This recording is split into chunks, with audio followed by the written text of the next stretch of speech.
আসসালামু আলাইকুম। ওয়ালাইকুম আসসালাম। স্যার কেমন আছেন আজকে? ভালো আছি, আমি ভালো আছি। তুমি কেমন আছো? হ্যাঁ, আমি আছি আলহামদুলিল্লাহ। যারা আজকে এই পর্বটা নতুন দেখছেন তাদের জন্য বলছি আর কি যে আমার নাম নাজমুল হাসান। আমি ইউকেতে থাকি, বাংলাদেশি অরিজিন অবভিয়াসলি বাংলাদেশি। আমি এখানে ছাত্র এখন লন্ডন ইউনিভার্সিটিতে আমি হিস্ট্রি নিয়ে পড়াশোনা করছি। এটা আমার সেকেন্ড মাস্টার্স। আর আমার সাথে আছেন আমাদের বাংলাদেশের একজন স্কলার, মুক্তিযোদ্ধা, এক সিভিল সার্ভেন্ট, ক্যাবিনেট সচিব ছিলেন ডক্টর কামাল সিদ্দিকী। ওনার লাইফ লং অভিজ্ঞতা অ্যাকচুয়ালি আমরা ওনার জীবনের ট্রাভেল এর অংশ হিসেবে উনি কিভাবে দেখেছেন এই জিনিসগুলো ওনার কাছ থেকে আমি ধারাবাহিকভাবে ওনার কাছ থেকে শোনার চেষ্টা করছি। অনেকটা ওরাল হিস্ট্রির রেকর্ড আর কি, যে এগুলোকে ধরে রাখা। এর পাশাপাশি স্যার নিজের অনেক লেখা বই আছে, ওনার বায়োগ্রাফি 3 খণ্ডে, 2 খণ্ড অলরেডি 1 খণ্ড বেরিয়েছে, আরো 2 খণ্ড বের হবে। ওনার প্রায় 50টার মতো বই আছে এবং সবগুলোই অধিকাংশই একাডেমিক গবেষণা। 2 ফিল্ডেই স্যার বাংলাদেশ থেকে পড়াশোনা করেছেন, ইউকে থেকে পড়াশোনা করেছেন। ইউকে থেকে উনি পিএইচডি করেছেন সোয়াস ইউনিভার্সিটি অফ লন্ডন থেকে, সেই 70s-এ ইকোনমিক্সে। তো শর্ট ইন্ট্রোডাকশনটা নিয়ে নিলাম যাতে করে আপনাদের বুঝতে সুবিধা হয় আমরা কার সাথে কথা বলছি, কি নিয়ে কথা বলছি। স্যার, আপনি তো পাকিস্তান আমলে সিভিল সার্ভিসে ঢুকে যান আর কি, তাই না? পাকিস্তানের অন্যতম টপ সিভিল সার্ভেন্ট বলা যায় সিএসপি। আপনি সিএসপি হিসেবে একদম অল্প বয়সে বলা যায় আপনি ঢুকে যান। তো আমরা তো কিছুটা আলাপ করলাম আগের কয়েকটা পর্বে, কিভাবে যুদ্ধে আপনি জড়ালেন, তারপরে যুদ্ধোত্তর বাংলাদেশের আপনার প্রথম কয়েক মাস অভিজ্ঞতা আমরা শুনলাম। আজকে আমরা ফোকাস করতে চাই আপনার এই যে নতুন রাষ্ট্রে সিভিল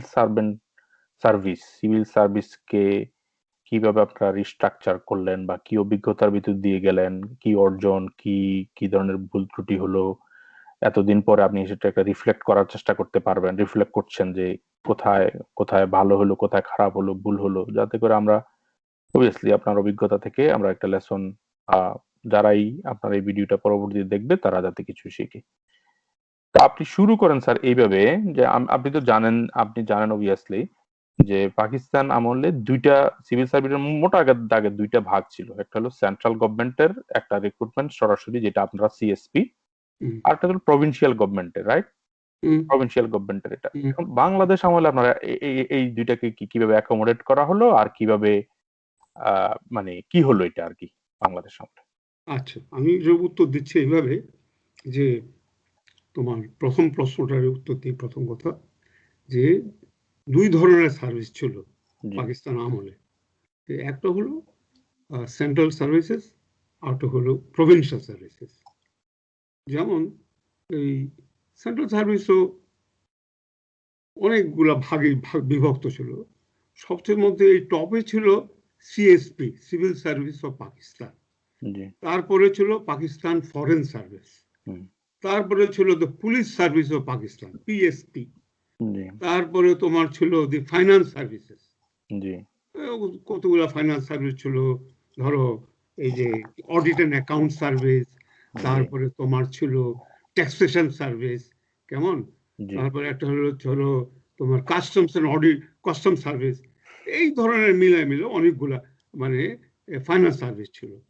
তারপরে সেন্ট্রাল ইনফরমেশন সার্ভিস ছিল। তারপরে আরো নিচে না যদি যাও তোমাকে বলতে হবে যে সেন্ট্রাল কি বলে সেন্ট্রাল সেক্রেটারি সার্ভিস। মোটামুটি এই হলো মানে মেইন সেন্ট্রাল সার্ভিস গুলা, কেমন। হ্যাঁ, তারপরে এছাড়া যেটা ছিল তোমার জন্য প্রভিন্সিয়াল সার্ভিস গুলো কি ছিল, একইভাবে প্রত্যেকটা সার্ভিসেরই একটা প্রভিন্সিয়াল কাটার ছিল, কেমন। হ্যাঁ, ধরো এই যেমন সিএসপির কাউন্টার পার্ট ছিল EPCS, east Pakistan civil service. হ্যাঁ, তারপরে এরপরে হয়তো ছিল তোমার ইস্ট পাকিস্তান ট্যাক্সেশন সার্ভিস, তারপর ইস্ট পাকিস্তান যা যা সার্ভিস থাকে জি আমার জি সব মনে নাই, তবে সবগুলাই সার্ভিস ছিল আর কি। কেমন জি তোমার অডিট অ্যাকাউন্টসও ছিল, তারপরে তোমার it was a well structured bureaucracy আর কি ওয়েল স্ট্রাকচার ব্যুরোক্রেসি। যেমন একটা হুম, একটা pertaining to the entire country, that is the জি সেন্ট্রাল সার্ভিসেস, আর হুম, একটা pertaining to the provincial services. জি যে ওয়েস্ট পাকিস্তান ইস্ট পাকিস্তান দুইটা প্রভিন্স ছিল। হুম, হ্যাঁ, জি তো তো এখন ইস্ট পাকিস্তানের জন্য ছিল ইস্ট পাকিস্তান সিভিল সার্ভিসেস। কেমন, হ্যাঁ। জি তো এখন যখন বাংলাদেশ স্বাধীন হয়ে গেল, হুম, তো এটার কি হলো? হুম, এটাকে অ্যামালগামেট করা হলো। হুম, অ্যামালগামেট করা হলো কিভাবে? একটা থাম্ব রুল করা হলো। থাম্ব রুলটা হলো এই যে কে কখন তোমার এই যে কি বলে সিনিয়র, মানে সিনিয়রিটি, একটা সিনিয়রিটি পাইলো হুম, তোমার, সেইটা কোন কোন ডেটে সেই সিনিয়রিটিটা পাইছিল আর কি। কেমন, হ্যাঁ। অর্থাৎ তোমার একটা, এটা আমি ঠিক বলতে পারবো না, ঠিক মানে আমার পরিষ্কার মনে নেই, তবে যেই ডেটে মানে সবাই এই যে সিনিয়র মানে কাডারের মধ্যে চলে গেল। কেমন, হ্যাঁ। তো জি সেটা একটা কমন একটা ডেট ছিল, যেটা ধরো ইস্ট পাকিস্তান সার্ভিসে হইতে গেলে 8-10 বছর লাগতো, আর হুম, এটা হইতে গেলে তোমার একটা সিএসপির জন্য 2-3 বছরে পায়ে যেতে পারতো, বুঝছো নাকি? জি তো এইভাবে একটা থাম্ব রুল তৈরি হলো, যে এই থাম্ব রুলের মধ্যে তুমি যদি ধরো আমি সিএসপি আমি 3 বছরের মধ্যে পেয়ে গেছি, এই ডেটে পাইছি। কেমন, হ্যাঁ। ধরো জি 1974-এ পেয়ে গেছি। কেমন, জি আর ওই ভদ্রলোক সে পাইছে মানে হয়তো আমারও আর 4-5 বছর পরে। কেমন, হুম, জি তো তো সেই ডেটেই তার তার সিনিয়রিটি কাউন্ট করা হবে। অর্থাৎ ওকে তোমার ইন্টার সার্ভিস সিনিয়রিটিটা ওই ওই ডেট থেকে কাউন্ট হবে, বুঝছো? জি তো এইভাবে এইভাবে একটা মানে কোনো মতে একটা একটা মানে একটা কম্বাইন্ড লিস্ট করা হইলো আর কি, কম্বাইন্ড লিস্ট। তো এই সিনিয়রিটি ফলো করে মানে এর পরের প্রমোশন গুলো হবে আর কি। কেমন, জি অর্থাৎ সোজা কথা, central services had a natural superiority over the provincial services. কারণ ওদের ওই যে এই যে ওই ডেটে আসছে, কেমন ওই ওই সিনিয়রিটি আসলে তাদের অনেক বেশি সময় লাগতো। কেমন, জি আচ্ছা। তো এইভাবে একটা অ্যামালগেমেট করা হলো আর কি। কেমন, হুম, এটা নিয়ে অবশ্য নানা ধরনের সমস্যা দেখা দিচ্ছে, এগুলা আমি তোমাকে এই ডিটেইলে আমি যাব না এখন, তো এটা যাওয়ার দরকারও নাই। তো মোটামুটি এগুলো মেনে নিচ্ছে প্রভিন্সিয়াল সার্ভিস থেকে অনেক, তারা মনে করে যে এটা অন্যায় করা হয়েছে তাদের প্রতি সুবিচার করা হয় নাই। আবার সেন্ট্রাল সার্ভিসের লোক ভাবছে যে ওরা তো অনেক বেশি পায়ে গেছে গিয়ে, ওরা তো এগুলো হওয়ার কথা ছিল না, ওরা তো মানে অ্যামালগেমেট করাটাই ঠিক হয় নাই। হ্যাঁ, হুম, যে ওরা মানে ওরা পরীক্ষা দিচ্ছে একেবারে মানে ভেরি লিমিটেড স্কোপ নিয়ে। কেমন, জি হাউ জি can they become equivalent to us? তো এই হুম ধরনের নানা ধরনের আচ্ছা স্যার একটা প্রশ্নটা এখানে করি আর কি ইন্টারেস্টিং বলো বলো বলো।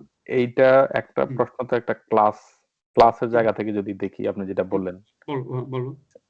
সিএসপি রা বলতেছে তারা কিভাবে আমাদের সমান হয়ে যাচ্ছে হ্যাঁ, তা তো বটে। আবার ইয়ার এটা একটা ক্লাসের জায়গা থেকে তো দেখা যায় এটাকে যে মানে উঁচু নিচুর জায়গা একটা হ্যাঁ, আমার কোশ্চেন এখন এটা না না, আমার এখন কোশ্চেন এটা না প্রবলেম হলো, শোনো, এখন হলো প্রবলেম হলো তুমি তুমি ইস্ট পাকিস্তান এই যে কি বলে পাবলিক সার্ভিস কমিশনের পরীক্ষায় তুমি ইপিসিএস হয়েছো, বুঝছো? হুম, জি ইস্ট পাকিস্তান সিভিল সার্ভিস হয়েছো।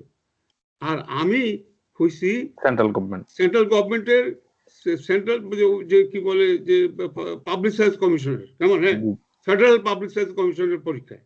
হুম এখন আমার পরীক্ষা ওয়াজ অন অল আর পাকিস্তান বেসিস। জি কেমন, জি টাফার এবং মোর কম্পিটিটিভ এবং মাচ মোর কম্পিটিটিভ। যারা নাকি পরীক্ষায় এই পরীক্ষায় একেবারে ফেল টেল কইরা 3-4 বার ফেল কইরা একেবারে কিছুই করতে পারে না, তারা প্রভিন্সিয়াল গভর্নমেন্টের চাকরি পাইতো। কেমন, জি জি জি তো তো তো সুতরাং হাউ ক্যান ইউ অ্যামালগেমেট দেম, এইটা এখন নিয়ে। ইয়ে হয়েছে এখানে একটা আরেকটা প্রশ্ন আমি আপনাকে করি স্যার এখানে হ্যাঁ, হ্যাঁ, সেটা হচ্ছে হুম, আহ, আপনি তো সেন্ট্রাল গভর্নমেন্টের ইয়ে অবভিয়াসলি বললেন খুবই হুম, কম্পিটিটিভ করে হুম, নেওয়া হইতো এবং টপ হুম, মেরিটোরিয়াস এর ভিত্তিতে হোয়াট অ্যাবাউট লোকাল মানে প্রভিন্সিয়ালি যারা রিক্রুটেড হইতো হুম, তাদের রিক্রুটমেন্ট ক্ষেত্রে কি অ্যাটলিস্ট লোকাল লেভেলে কি সাম সর্ট অফ মেরিটকে প্রাধান্য দেওয়া হইতো তা নাকি? তো বটেই। শোনো, আমি বলি, যারা নাকি পরীক্ষা দিত, সেই রোল বললাম তো, যারা নাকি পরীক্ষা দিত তার মধ্যে তো মানে একটা একটা কম্পিটিশন হইতোই। কিন্তু কারা পরীক্ষা দিত? যারা নাকি সেন্ট্রাল সার্ভিসের পরীক্ষা দিয়ে পাস একদম করে না। ফেল করে গেছে এবং কোনো চাকরি পায় নাই, তখন তারা দিত প্রভিন্সিয়াল পরীক্ষাটা। বুঝছো? বুঝছি। তো সুতরাং how can they be equivalent, তাদের সঙ্গে অ্যামালগেমেট করা যাবে কেন? তো আবার অন্যদিকে আর্গুমেন্ট হলো যে দেখো একটা নতুন দেশ হয়েছে, কেমন, অনেক পোস্ট দরকার, এই অনেক লোক দরকার। ভাগাভাগি করা যাবে না, ভাগাভাগি করা যাবে না, আমাদেরকে এই একটা সমতা আনতেই হবে। যা কারণ এই দেশে তো দুইটা সার্ভিস থাকতে পারে না, কারণ প্রভিন্স বলতে কিছু নাই এখন। নাই এখন। আর সুতরাং একটাই সার্ভিস হবে, এবং সেই সার্ভিসের মধ্যে ঠিক আছে তোমাকে কিছু মানে দেওয়া হলো, অ্যাডভান্টেজ দেওয়া হলো, বিকজ তুমি you are from the central services, কিন্তু এটি তুমি সন্তুষ্ট থাকো।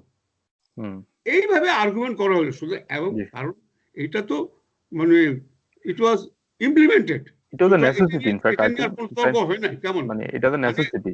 মারমারি হয়েছে, কেমন, কিন্তু সেটা নিয়ে কোনো মানে বিক্ষোভ হয় নাই, কোনো এটা নিয়ে সেটা সবাই মেনে নিছে, বুঝছো নাকি? এইগুলো একটা ব্যাপার, কেমন। তো এটা একটা সমস্যা ছিল, বা সেটা সমাধান হয়েছে। তারপরে যেটা আরো মানে ডিফিকাল্ট ব্যাপার ছিল, যে ধরো এই যে সেন্ট্রাল সার্ভিসের মধ্যেও তো প্রবলেম ছিল, বুঝছো নাকি? কিরকম? সেন্ট্রাল সার্ভিসের প্রবলেম হলো যে CSP there they could be posted to any কি বলে ডিপার্টমেন্ট, এনি মিনিস্ট্রি, বাট তুমি যদি ইউ আর ফ্রম দি মানে ফরেন সার্ভিস, তুমি ফরেন সার্ভিস ছাড়া, ফরেন মিনিস্ট্রি ছাড়া তুমি কোথাও চাকরি করতে পারবে না জেনারেল। আর ধরো তুমি যদি ট্যাক্সেশন সার্ভিসে হও, তুমি তো সব জায়গায় যাইতে পারবে না, you can go to the secretariat. তো এইগুলোর ব্যাপারে অনেক পরিবর্তন হয়েছে, এবং কিছু পরিবর্তন পছন্দ হয়েছে, কিছু পছন্দ হয় নাই, যেভাবে নিচ্ছে আর কি। বাট আমাদের সিএসপিদের বক্তব্য ছিল যে এরা কারা, এরা কিভাবে আসবে? আমি তো তার সঙ্গে তো একভাবে পরীক্ষা দিছি, সে আমার 100 পজিশন নিচে আইসা, হ্যাঁ, এখন সে আমার ইকুইভ্যালেন্ট কেন হবে? বুঝছো? আমার সঙ্গে 100 পজিশন নিচে আসছে, নিচে আইসা সে পিটিএস পাইছে, বাংলাদেশ ট্যাক্সেশন সার্ভিস, আর আমি পাইছি টপ সার্ভিস। তো আমার সঙ্গে তার তুলনা হবে কেন? তো এই ধরনের মানে নানা ধরনের ঘাত প্রতিঘাতের মধ্যে আমাদের যাইতে হয়েছে, বুঝছো? আচ্ছা, তো সেই সব জায়গাতে এটা থামরুল অ্যাপ্লাই করা হয়েছে, এবং এটা নিয়ে নানা মুনি, নানা মত, নানা মানে অভিযোগ ছিল, এবং এই অভিযোগ সত্য এগুলা ইমপ্লিমেন্ট হয়েছে। আচ্ছা, এখন তোমার এটা গেল একটা।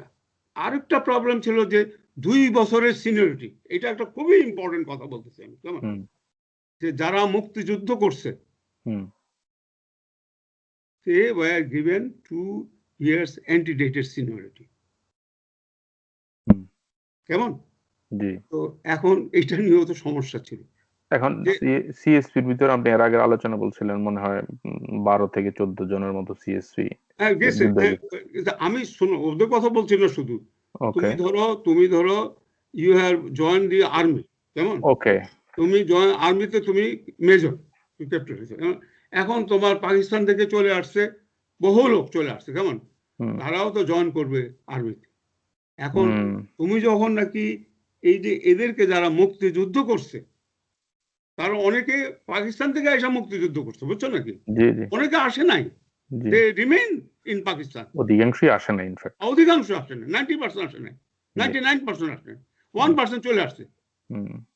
তো এখন তো তারা তো এইটা নিয়ে বিরাট সমস্যা হয়েছে। তুমি আগে তুমি সিনিয়র ছিল, এখন হয়ে গেছে তুমি জুনিয়র। এটা মনে আর্মিতে বেশি হয়েছে, তাই না? আর্মিতে বেশি হয়েছে। এখন তুমি শোনো, সিভিল সার্ভিসে একটা সুবিধা ছিল যে কেউ কাউরে ভাইটাই ডাকে, স্যারটা ডাকতে হয় না, কেউ কাউকে সেলিউট দিতে হয় না, কেমন। কিন্তু তুমি তো আর্মিতে থাকলে সেলিউট দিতে হবে। তুমি একদিনের জুনিয়র হলেও তুমি সিনিয়রকে সেলিউট দিতে হবে। হুম এইটা নিয়ে ভীষণ সমস্যা হয়েছিল। তো এবং এটা ওরা মানতে রাজি না, যে কি হয়েছে, তুমি মুক্তিযুদ্ধ করছো তো কি হয়েছে, হুম এখন তোমারে কেন মানে 2 বছর সিনিয়রিটি দেওয়া হবে, তুমি কেন মানে আমার উপরে থাকবা, তুমি তো আমার নিচে নিচে ঢুকছিলে, বুঝছো? তো বুঝছি। এইটা নিয়ে এটা ভালো সমস্যা হয়েছিল, এবং এটা সিভিল সার্ভিসে হয়েছে, কম বেশি সিভিল সার্ভিসে হয়েছে, তবে এটা এত প্রকট ছিল না যেটা তোমার আর্মিতে ছিল, কেমন? জি যাই হোক, এটারও একটা, যদি বলো যে গোদামিল বলো যাই বলো, এটা একটা, তা আমার একটা থিওরি ছিল, কেমন? আমি যেটা বলেছিলাম, হুম এবং আমি এবং 2-4 জন মানে মুক্তিযোদ্ধা অফিসার, আমি, আকবর আলী খান, তারপরে ওয়ালিউল ইসলাম, তারপরে সৈয়দ আব্দুল সামাদ, বিশেষ করে আমরা 4-5 জন হুম সিএসপি অফিসার, আমরা বলেছিলাম যে আমাদের we should follow the INA principle, INA, Indian National Army, হুম ওই যে সুভাষ বসু যেটা করেছিল, জি জি সেইটা ফলো করা উচিত। তুমি জানো যে ভারত যখন স্বাধীনতা পেল জি এবং আইএনএ একটা সমস্যা দেখা দিল, এর কোথায় নিবা? এখন শাহনওয়াজ খান ঢিলেন, তারপরে এই যে বিখ্যাত বিখ্যাত আইএনএর অফিসার গুলো, এগুলো কোথায় ফলাইবা তুমি? তাদেরকে আর্মিতে নিবা? না, তুমি আর্মিতে নিতে পারো না। ওরা বলল এই যে আমাদের কি বলে মিস্টার নেহেরু এবং হোম মিনিস্টার যে ছিল, প্যাটেল হ্যাঁ প্যাটেল হ্যাঁ বল্লভভাই প্যাটেল, তারা বলল যে না, এদেরকে আর আর কোনোদিন আর্মিতে নেওয়া যাবে না, তবে তাদেরকে সম্মান করতে হবে। তো কিভাবে সম্মান করব? যে আমরা শাহনওয়াজ খানকে একটা মানে স্টেট মিনিস্টার বানায় দেয়। হি মানে was made a state political minister. হ্যাঁ, পলিটিক্যাল পজিশন দেওয়া হলো। হ্যাঁ, হুম সে ছিল তোমার আইএনএর চিফ ছিল, হি ওয়াজ দ্য মানে চিফ অফ দ্য আইএনএ। হুম তো তো শাহনওয়াজ খানকে একটা স্টেট মিনিস্টার বানাইলো, হুম এবং ঠিক সিমিলারলি অন্য কি বলে অফিসারদেরকেও এমন ধরনের পোস্ট দিল। জি এখন এটা একটা সিরিয়াস প্রশ্ন, এবং আমরা বলেছিলাম, আমরা কয়েকজন বলেছিলাম যে এখন দেখো আমাদের মতো লোক যারা এই সিভিল বা আর্মি, জি যারা মুক্তিযুদ্ধে অংশগ্রহণ করছে, আমরা বোধহয় we are not anymore fit to serve as civil service, কারণ আমরা ডিসিপ্লিন ভাইয়া আমরা যুদ্ধ করছি। সুতরাং যুদ্ধ করার জন্য আমাদের একটা একটা কিছু দেওয়া উচিত, কারণ আমাদের তো বাঁচতে হবে, আমাদের তো কিছু করে বাঁচতে হবে। তো তো সুতরাং আমাদের হেল্প করা দরকার, কিন্তু আমাদের সিভিল কিংবা মিলিটারি সার্ভিসে রাখা উচিত নয়। কিন্তু মুশকিল হলো যে এই ধারণা দেখলাম যে আমাদের মুক্তিযোদ্ধারাও খুশি না, মানতেছে না। সিভিল মিলিটারি খুশি না, কেউই খুশি না।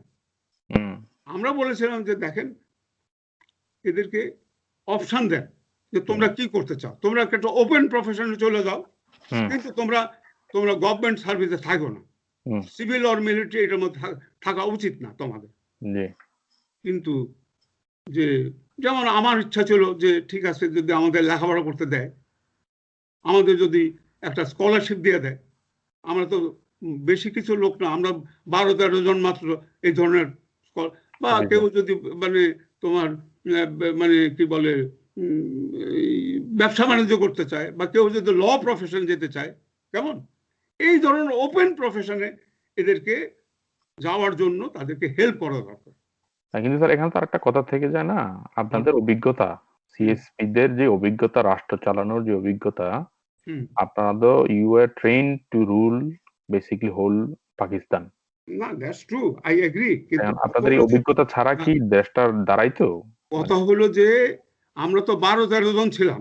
জি আমার বক্তব্য ছিল আমরা মাত্র 12-13 জন ছিলাম, আমরা সবাই বেশিরভাগ জুনিয়র ছিলাম, কেমন? ওকে ওকে তো ওকে আমাদের না রাখলেও চলবে, ওকে কিন্তু আমাদের এখানে তো সিনিয়র বহুল। আমার কথা হলো যে যারা নাকি কোলাবোরেট করে নাই পাকিস্তানের সঙ্গে, যারা নাকি কোলাবোরেট করে নাই, তাদেরকে দিয়া গভর্নমেন্ট চালানো উচিত, মানে আর্মি এবং সিভিল দুইটা। এই ছিল আমার বক্তব্য। ইট ইজ নট দ্য বক্তব্য অফ দ্য গভর্নমেন্ট, জি জি জি আমার বক্তব্য ছিল।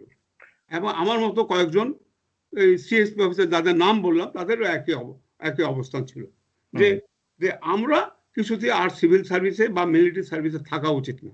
যেমন মঞ্জুর, জিয়াউদ্দিন, এদেরকে মিলিটারি সার্ভিসে রাখা উচিত না, তবে এদেরকে যা করতে চায়, যেমন আমি মনে করি মঞ্জুর, জিয়াউদ্দিনকে পলিটিক্যাল পার্টি করার জন্য তাদেরকে বা জয়েন করার জন্য তাদেরকে মানে হেল্প করা উচিত ছিল।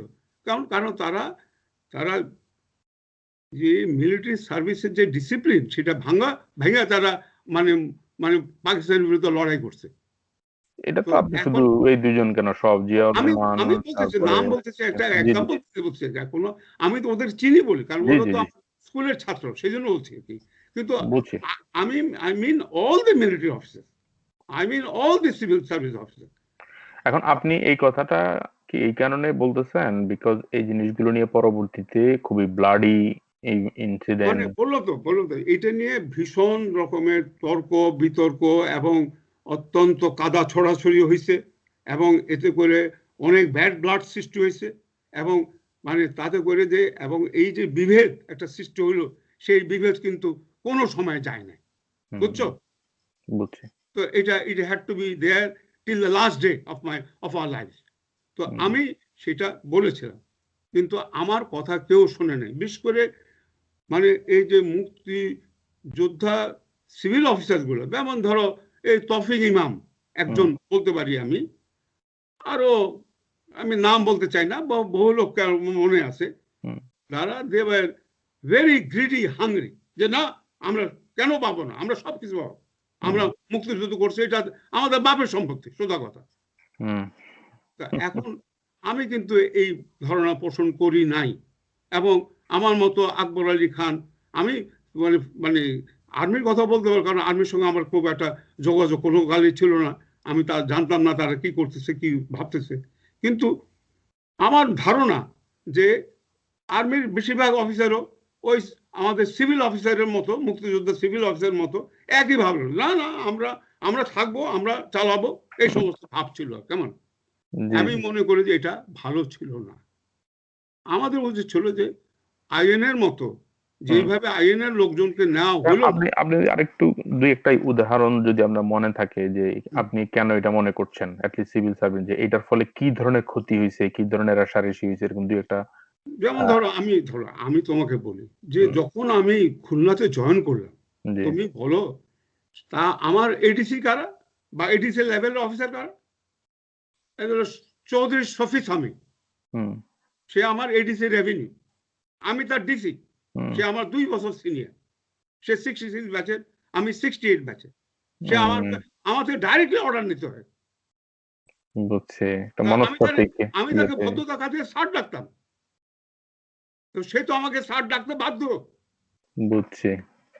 তো এটা তো ন্যাচারালি হয় না, নয় আর কি, এটা কাম্য নয়, বিকজ সে আমার 2 বছর senior. G G, it's a fact, এটা আই ক্যানট ডিনাই ইট।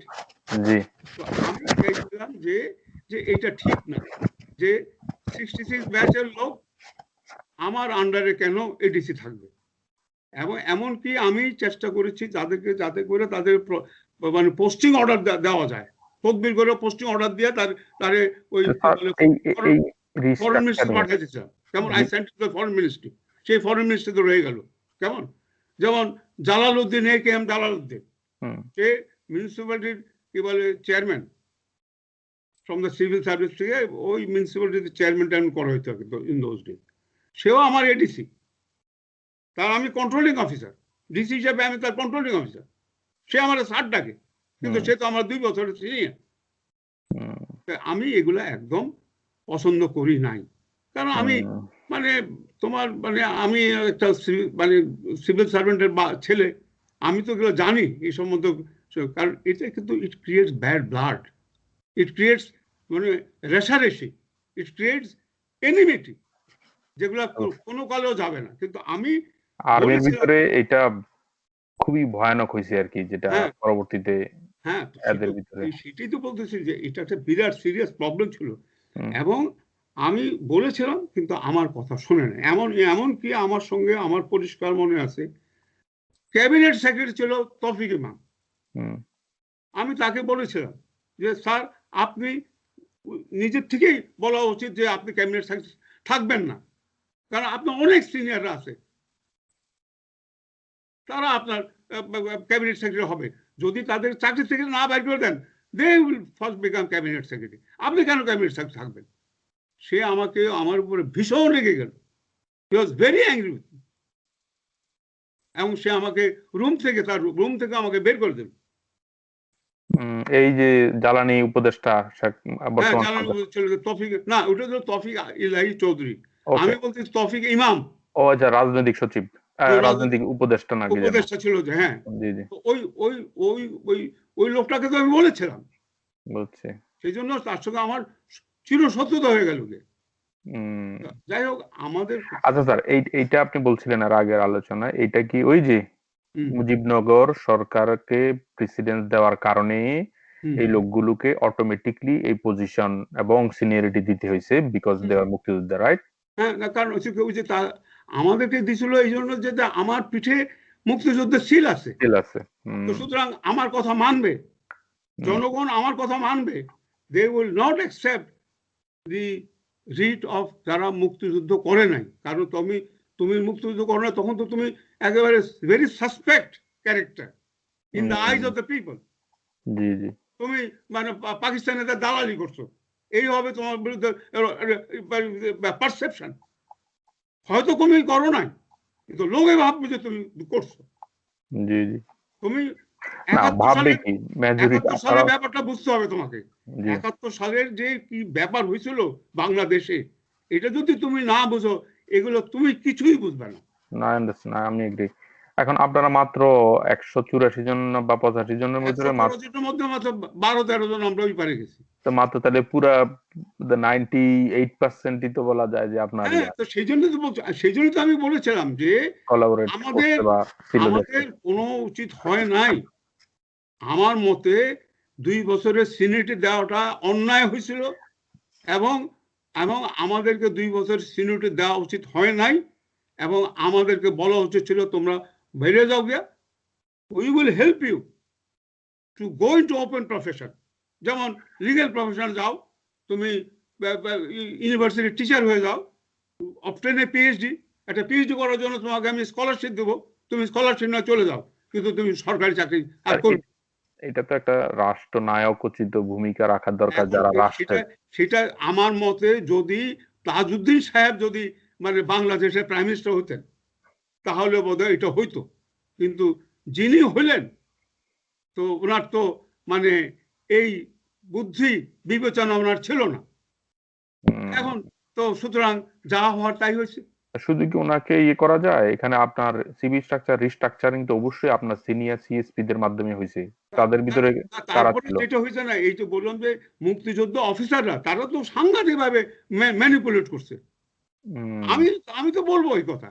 এই যে তৌফিক ইমাম, তারপর নুরুল কাদের খান, এরা এরা সাংঘাতিক ভাবে প্রেশার দিচ্ছে, মানে কি বলে, রাজনৈতিক নেতাদেরকে। শুধু উম, কি রাজনৈতিক নেতাদের দোষ? সেটা তো ঠিক না, আমাদেরও দোষ ছিল। বা ধরো যারা নাকি ওই যারা নাকি আর্মিতে ছিল, ধরো জিয়াউর রহমান, তো সে তো হি ওয়ান্টেড টু রিমেইন মানে ইন হিজ পজিশন। আমি I am very sorry to say.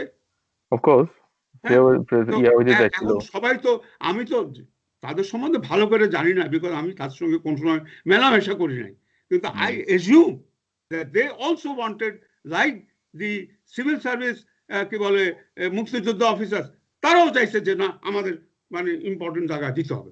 R sir আপনাকে এর মধ্যে একটা একটু অ্যাড করি আর কি, আপনি তাহলে সহজে বুঝতে। জিয়া রহমানকে যখন he wanted to be army chief anyway, yes, of course he wanted army chief, কোনো যখন সন্দেহ নেই। যখন ওনাকে না বানাইয়া 74-এ ইয়ে করলো, ইয়াকে কর্নেল শফিউল্লাহ করলো, হ্যাঁ। শফিউল্লাহ করলো, হ্যাঁ, জিয়া রহমান কিন্তু অনেক মানে মনক্ষুণ্ণ হলেন, এবং কি উনি কিন্তু ইয়ে করলেন যে উনি রিটায়ার করে ফেলবেন, এরকম রিজাইন ইয়া দিছিলেন হুম, আর কি। কিন্তু হুম, হুম, হুম, তখন মরহুম শেখ মুজিবুর রহমান কিন্তু বলছে যে ওকে অ্যাকসেপ্ট করো, করে ইয়ে করা। হুম, তখন ওনাকে স্পেশাল রিকোয়েস্ট করা হয়েছিল যাতে আর্মির স্ট্রাকচারটা একটু ঠিক হওয়া পর্যন্ত কয়েকটা মাস যদি এক্সটেন্ড করা হয়। হুম। তো ওই যে আপনি বললেন যে তাদের ভিতরে উচ্চ আকাঙ্ক্ষা ছিলই, মানে হ্যাঁ, ছিল। আমি তো কিন্তু সেটাই বলছি যে আমি বলেছিলাম যে আপনারা সবাই ওপেন প্রফেশনে চলে যান, যেমন পলিটিক্স, গো ইনটু পলিটিক্স।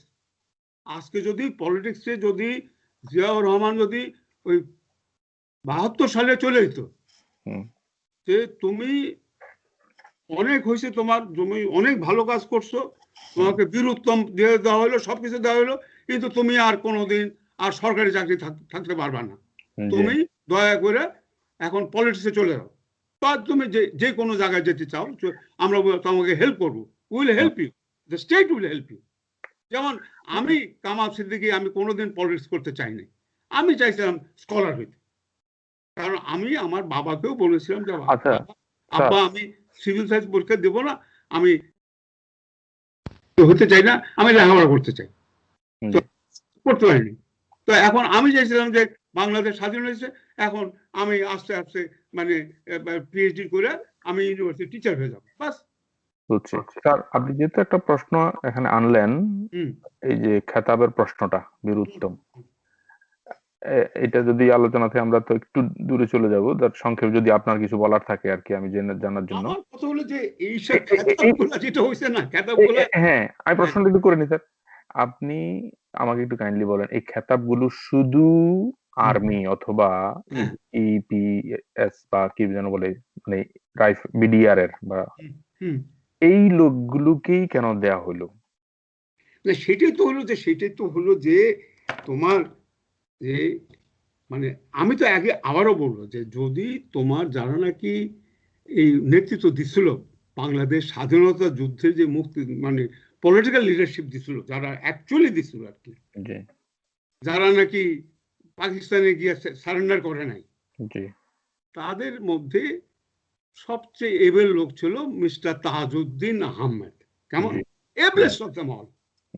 এবং সে যদি থাকতো ক্ষমতায়, যে যে এমন যদি হইতো যে শেখ মুজিবুর রহমান হয়ে গেল গিয়ে একটা এল্ডার স্টেটসম্যান, যে সবাইকে অ্যাডভাইস দেয়, বা সে পার্টির প্রেসিডেন্ট থাকলো কিন্তু সরকারে আসলো না, সরকারের মধ্যে চালাইলো, যেমন মানে গান্ধী ছিল তোমার অ্যাডভাইজারি ক্যাপাসিটি, নেহেরু হয়েছে তোমার প্রাইম মিনিস্টার, এরকম যদি হইতো তাহলে কি হইতো, তাহলে ঠিকই এই ধরনের সমস্যা এগুলো সমাধান করতেন উনি, কেমন, হ্যাঁ, because he was a very well educated person, সে একটা যুদ্ধ চালাইছে এবং সাকসেসফুলি যুদ্ধ চালাইছে, এবং সে একটা সলিউশন নিশ্চয়ই বাইর করতে পারত।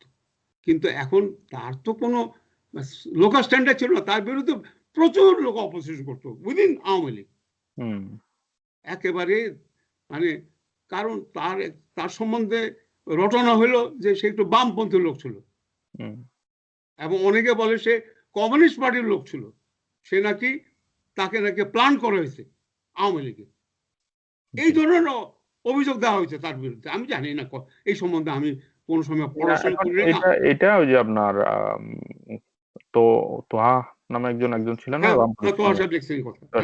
ওনার বক্তব্য আছে, আমি এখন এটা ছিল, কিন্তু অলওয়েজ তো এগুলা প্ল্যান কাজ করে না, যখন হি বিকাম আওয়ামী লীগিয়ান এবং একেবারে ভালো আওয়ামী লীগের হয়ে গেছিল, he was very loyal to Sheikh Mujibur Rahman, কোনো সন্দেহ নাই, এবং he was very honest, he was very able, কোনো সন্দেহ নাই, এবং হি ওয়াজ হাইলি এডুকেটেড, উনি মেট্রিকে স্ট্যান্ড করছে, আইএতে স্ট্যান্ড করছে, এবং মানে honours in economics, law degree করছে, মানে he was had all the qualities to become good leader.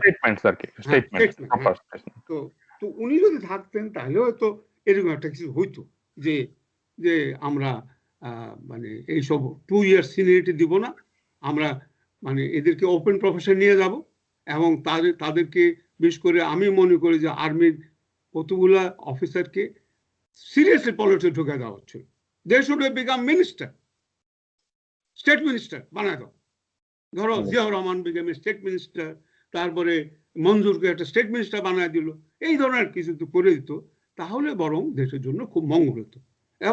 এবং আমাদের মতো যারা জুনিয়র ছিলাম, আমাদেরকে ঠিক আছে তুই কোথায় যাইতে চাস, আমি বলতাম যে স্যার আমি দয়া করে আমাকে একটু ক্লিয়ার, এই ব্যাপারটা মোটামুটি ক্লিয়ার। এখন আরেকটা জিনিস একটু যদি বলেন, সেটা হচ্ছে recruitment wise hmm, question of merit, যেটা হুম, পাকিস্তান আমলে তো আপনি হুম, বললেন যে হুম, অ্যাবসলিউটলি হ্যাঁ, মেরিট বেসিসে কোনো absolutely, মামা কাকার হ্যালো হ্যাঁ, বা কোনো এসবের কোনো ছিল না, ইভেন প্রভিন্সিয়াল সার্ভিস কি অবস্থা? না প্রস্টিটিউশন এমনকি প্রমিশন সার্ভিসও ছিল না, তাহলে absolute. What happen to Bangladesh time মানে আপনার এইটাই তো কি বলি যে এটাই হলো যে এই শেখ মুজিবুর রহমান সাহেব জি মানে কমপ্লিটলি ইল অ্যাডভাইসড, এবং given his proclivity towards মানে হিজ ওন পিপল, মানে ছাত্রলীগের লোকজনের প্রতি তার যে একটা অন্ধ মানে অ্যাটিচিউড, হ্যাঁ, ভালোবাসা হ্যাঁ বা হ্যাঁ, ইয়া তো এইটাই তো তাকে মানে শেষ করছে। তো শেষ করলো কি 73 ব্যাচ বলে একটা ব্যাচ তৈরি করা হলো। হুম কেউ পুলিশ সার্ভিসে গেল, কেউ সিভিল সার্ভিসে গেল, কেউ আইএমএস বলে মানে ইন্ডাস্ট্রিয়াল ম্যানেজমেন্ট সার্ভিসে গেল। এই সমস্ত সার্ভিসে গেল, কেরা গেল? তারা সব ছাত্রলীগের কাডার। হুম তারাও একটা বললো যে আমরা মুক্তিযুদ্ধ করছি, অমুক সেক্টরে এই যুদ্ধ করছি, ওই যুদ্ধ করছি, এবং সেদের তাদের একটা এটা চার্জে ছিল কে? তোফায়েল রাজ্জাক, তোফায়েল রাজ্জাক, এবং এই জন্য ডিসাইসিভলি বলতো এটা হলো Tofail Razzak service.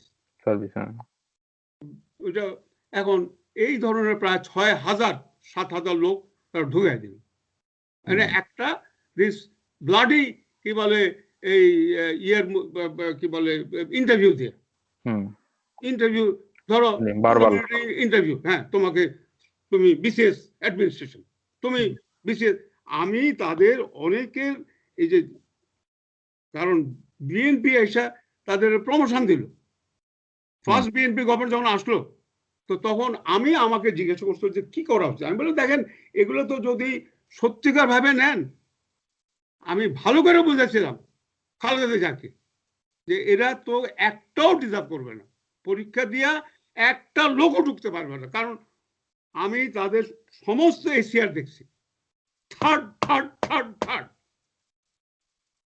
মেট্রিকে third division, আইএতে থার্ড ডিভিশন, বিএতে থার্ড ডিভিশন, এমএতে থার্ড ডিভিশন, 99%।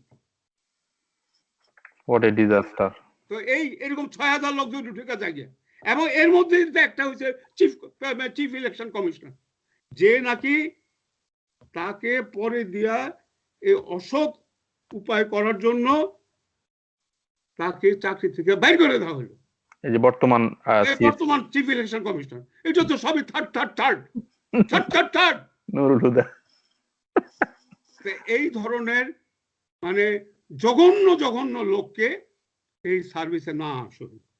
এটা হলো 1972 73 ব্যাচ বলে, 73 ব্যাচ। 73 ব্যাচ।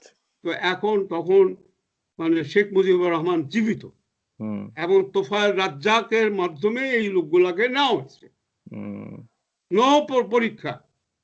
তাদের মধ্যে বহু চলে গেছে ফরেন সার্ভিসে, 8-10 বছর চলে গেছে ফরেন সার্ভিস, যারা নাকি পরীক্ষা দিলে বাপের জন্য ফরেন সার্ভিসে ঢুকতে পারতো না। এই হলো আমার কথা হলো যে, কারণ দেখো শুনো, ওদেরকে একটা ক্রাইটেরিয়াতে নেওয়া হয়েছে যতটুকু আমি জানি, সেটা হচ্ছে যে ক্রাইটেরিয়া হচ্ছে মুক্তিযোদ্ধা ক্রাইটেরিয়া ক্যাটাগরি।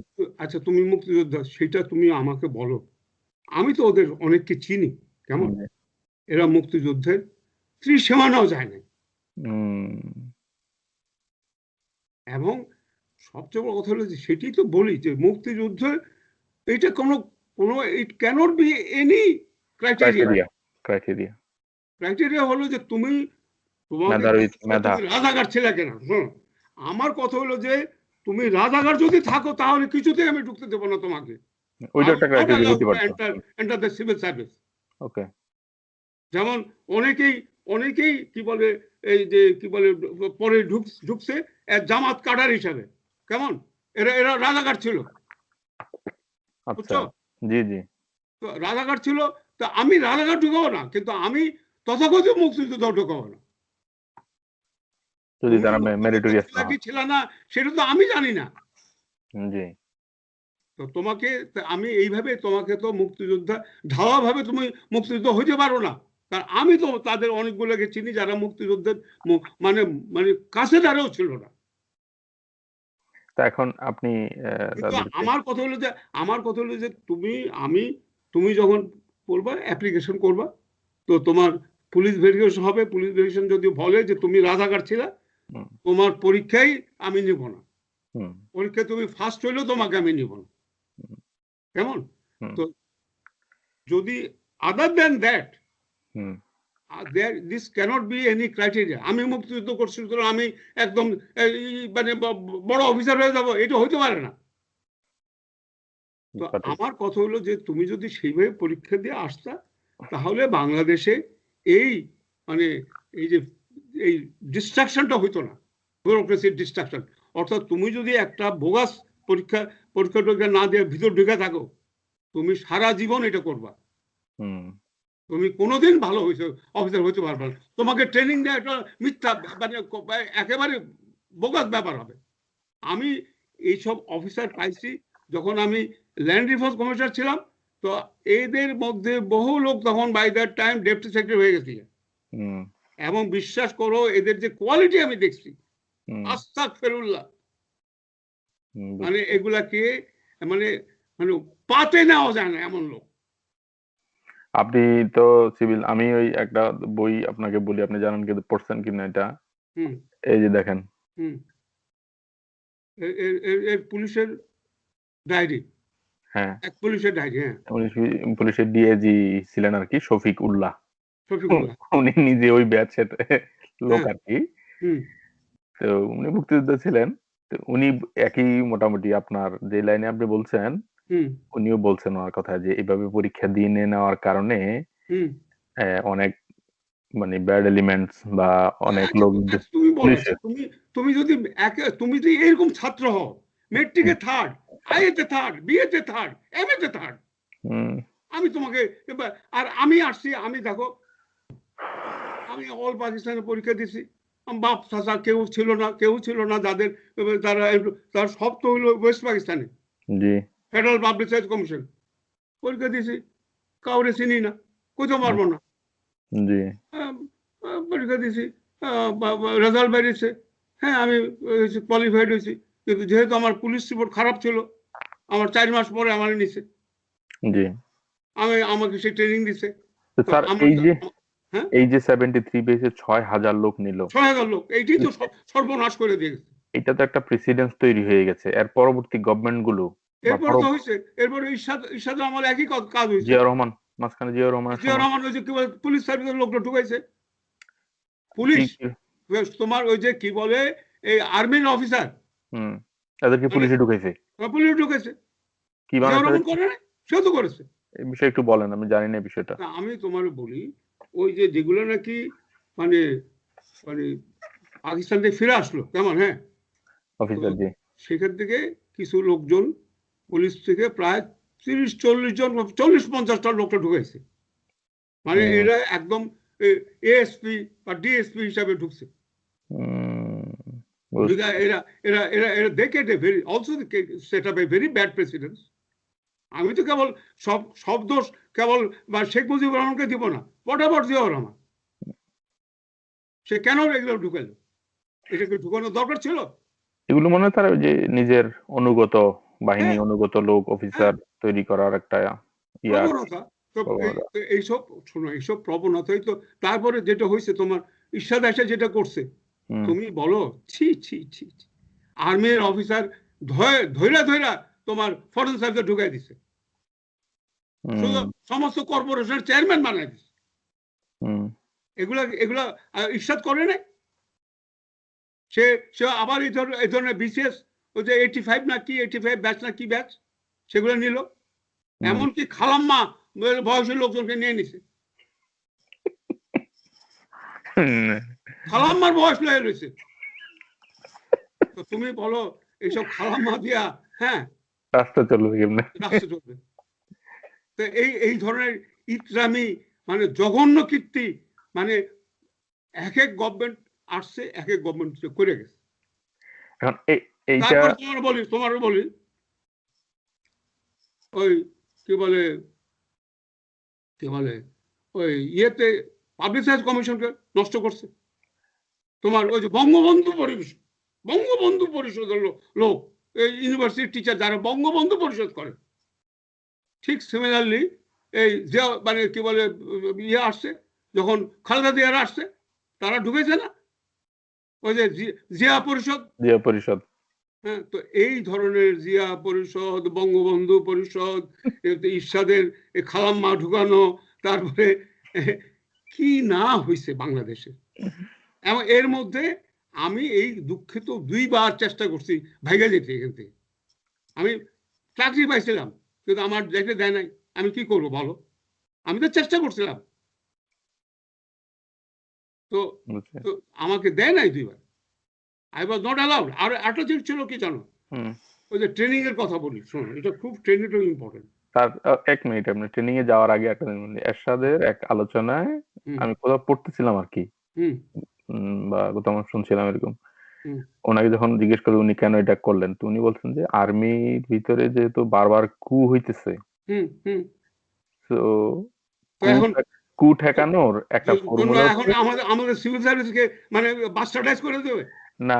ওই উনি বলতেছেন আর কি যে এদেরকে যদি আমি সরকারের অংশ বানাই ফেলি, মানে রাষ্ট্রের অংশ, সরকারের অংশ যদি তারা হয়ে যায়, তাহলে তারা তো আর নিজের বিরুদ্ধে নিজে কু করবে না।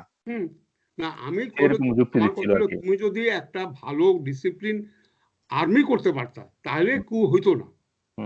তুমি যদি নিজে তুমি মানে you will use DGFI to safe houses, কেমন যেখানে তুমি মাগিবাজি করবা, এই হারামজাদা, এই যে কি বলে ইরশাদ, সে মাগিবাজি করতো না, তো সেজন্য সেফ হাউস লাগতো না, সেই কারণে ডিজিএফআই কে ব্যবহার করতো।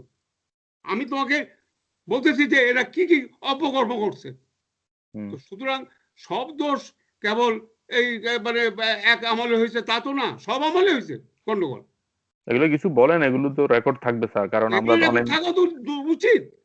নতুন প্রজন্ম, আমরা তো এগুলো কিছুই জানি না আসলে। তো সিভিল সার্ভিসকে ধ্বংস করছে। এই মানে ওই যে কি বলে তো ফরেন সার্ভিসকে, ফরেন অফিসকে বলে তো কি জানো, সেকেন্ড ক্যান্টনমেন্ট। আচ্ছা আচ্ছা, এত লোক ঢুকাইছে। যত তুমি আর্মির অফিসারকে ধরে ধরে বিভিন্ন জায়গাতে অ্যাম্বাসেডার করছে, তো করছে না, সেক্টর কর্পোরেশনের চেয়ারম্যান করছে না, চুরি চুরি চুরি, মহা চুরি। এগুলো তো হইতে হইতে তো মানে সিভিল সার্ভিস নষ্ট হইয়া একেবারে পচা মানে গন্ধ বেরিয়েছে। স্যার একটা জিনিস আপনি বলেন, এদেরকে যখন রিক্রুট মানে এদেরকে কি ইয়াতে পাঠানো হইতো যে তারা আর্মি ওই মেজর ক্যাপ্টেন পদবি থাকবে, থাকা অবস্থায় ওখানে যাবে, নাকি তাদের ওই পজিশন তারা ফিনিশ করলো, রিটায়ার করলো, অথবা চাকরি ওখানে শেষ করে তাদেরকে প্লেস করা হতো? না না না, এসব কিছুই না।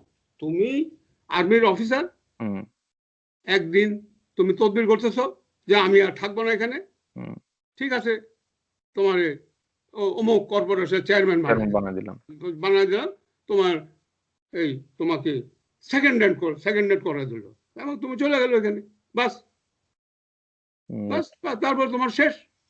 এখনো তো স্যার দেখি বাংলাদেশে ইভেন হসপিটালের আপনার পরিচালক, হ্যাঁ, এগুলোর বিরুদ্ধে তো আমি অনেক হইচই করছি খালেদা জিয়ার সঙ্গে, কারণ খালেদা জিয়া হলো তাদের ভাবি, ভাবির কাছে সব আবদার নেওয়া যায়।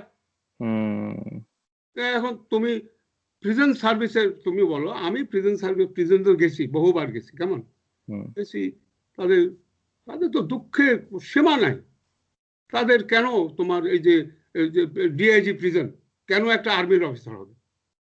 তাদের তো একটা সার্ভিস আছে, তাদের তো অফিসার আছে, তাদের থেকে প্রমোশন দিয়ে কেন করো না? পুলিশ থেকে আসার না, পুলিশ মানে ওদের প্রিজন সার্ভিস আছে, প্রিজন সার্ভিস আছে, তো এখন তাদের তো প্রমোশন দিয়ে তুমি কোনোদিন মানে ডিআইজি প্রিজন করো না, তো কেন করো না? কারণ ওই যে তোমার ওটা এটা ধরে নিছে যে হইতেই হবে একটা আর্মি অফিসার। এই ধরনের কাণ্ডকীর্তির জন্যই তো বাংলাদেশের সিভিল সার্ভিস মানে পুরাটাই তো সিভিল সার্ভিস। যদি এক অর্থে ধরো, পুলিশ সার্ভিসও civil service, police service, prison service, তুমি যতগুলো সার্ভিস আছে, তো সেই তো কিন্তু সেখানে তো তোমার if you properly recruit them, properly train them, তো তুমি আর্মিতে গেছো, আর্মিতে যাও, আর্মিতে যাওয়ার পরে যদি তুমি ঢুকতে চাও অন্য সার্ভিসে, তো পরীক্ষা দিয়ে প্রপার আসো। ওয়েতে ঢুকো, প্রপার তো পরীক্ষা দিয়ে ঢুকো। তোমার যদি বয়স থাকে তুমি পরীক্ষা দিয়ে ঢুকো। যেমন আগে হয়েছে না, ধরো তোমার মানে এই আর্মির থেকে অনেক লোক পরীক্ষা দিয়া সিভিল সার্ভিসে ঢুকছে, তাদের স্পেশাল একটা এইজ আছে, কেমন ঠিক আছে এই এইজের হলে তুমি পরীক্ষা দিয়ে ঢুকতে পারবা। জি। তো এরকম, যেমন ধরো আমি একটা উদাহরণ দিই, যে ধরো এই যে কি বলে কমান্ডার নাসিম বলতে এক ভদ্রলোক ছিল, 62 না 61 ব্যাচে, he is from the navy. বুঝছো, এরকম বহু পাকিস্তানি আমি জানি ভালো করে, যারা নাকি আর্মিতে, নেভিতে, এয়ারফোর্সে ছিল, তারপরে তারা রিটায়ার করছে, রিটায়ার করে আর্লি রিটায়ার করছে, তারপরে পরীক্ষা দিছে, পরীক্ষা দিয়া পাস করছে অ্যালং উইথ আদার্স। তারপর তোমার ওই যে বিভিন্ন সার্ভিসে ঢুকে গেছি। আচ্ছা স্যার, এখানে আমি দুইটা প্রশ্ন আপনাকে করি। প্রথম প্রশ্নটা হচ্ছে এই যে আপনি আর্মির লোকদেরকে এখানে আসাটা কি নেসেসারিলি রং বা ভুল? একটা হচ্ছে প্রপারলি আসে নাই, কিন্তু যদি যোগ্য লোক হইলে সমস্যা আছে কিনা? আমার কথা, তাদের আসার বিরুদ্ধে আমি না, নয় একা না, তারা আসা উচিত, কিন্তু through a proper system where you are subject to competition. তুমি যদি কম্পিটিশনের ভালো টিকো অবশ্যই আসবা, আমার কোনো আপত্তি নেই। আমি কম্পিটিশনের প্রোডাক্ট, আমি অন্য কম্পিটিশন প্রোডাক্টের বিরুদ্ধে আমি ভয় পাবো কেন? Why should I be মানে jealous of them? এর ভিতরে একটা জিনিস আছে, দেখা যাচ্ছে এদের ভিতরে একটা বসিং করার একটা ইয়ে আছে, যারা এরকম না, আমার কথা এটা পাবলিক সার্ভিস কমিশনের, তুমি রিটেন পরীক্ষা দিলা, ভালো করলা, তারপরে তোমার একটা ভাইভা হলো, এবং সেখানে তোমাকে ভালো করে এক্সামিন করলো, তুমি বসিং করবা কি করবা না, কি করবা না, এটা তো বোঝা যায় একটা 2 ঘন্টা 1 ঘন্টা মানে ইন্টারভিউ। হ্যাঁ, তো তোমাকে ভালোভাবে স্ক্রিন করে তোমার না আনা হচ্ছে, কেন আনা হবে না, কেন আনা হবে?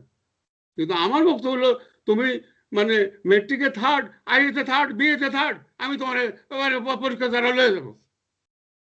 আচ্ছা স্যার, এখন আরেকটা একটু কম্পেয়ার করার জন্য বলেন তাহলে, আপনি তো সাউথ এশিয়ান আরো কয়েকটা কান্ট্রি নিয়ে কাজ করছেন আর কি, আপনার যাওয়ার সুযোগ হয়েছে। আমাদের যদি সংক্ষেপে যদি একটু বলেন তাহলে মানে যারা আপনার এই আলোচনাটা দেখবে তারা বুঝতে সুবিধা হবে আপনার এই ফ্রাস্ট্রেশনের জায়গাটা। কলকাতার বা পশ্চিমবঙ্গের যদি অভিজ্ঞতা, আর পোস্ট ইন্ডিপেন্ডেন্ট পাকিস্তানে কি হচ্ছিল, ওদের কি এরকম পলিটিক্স হয়েছে কিনা? আমি তোমার বলি, মানে সবচেয়ে ভালো স্ট্রাকচার হলো ইন্ডিয়াতে, কেমন?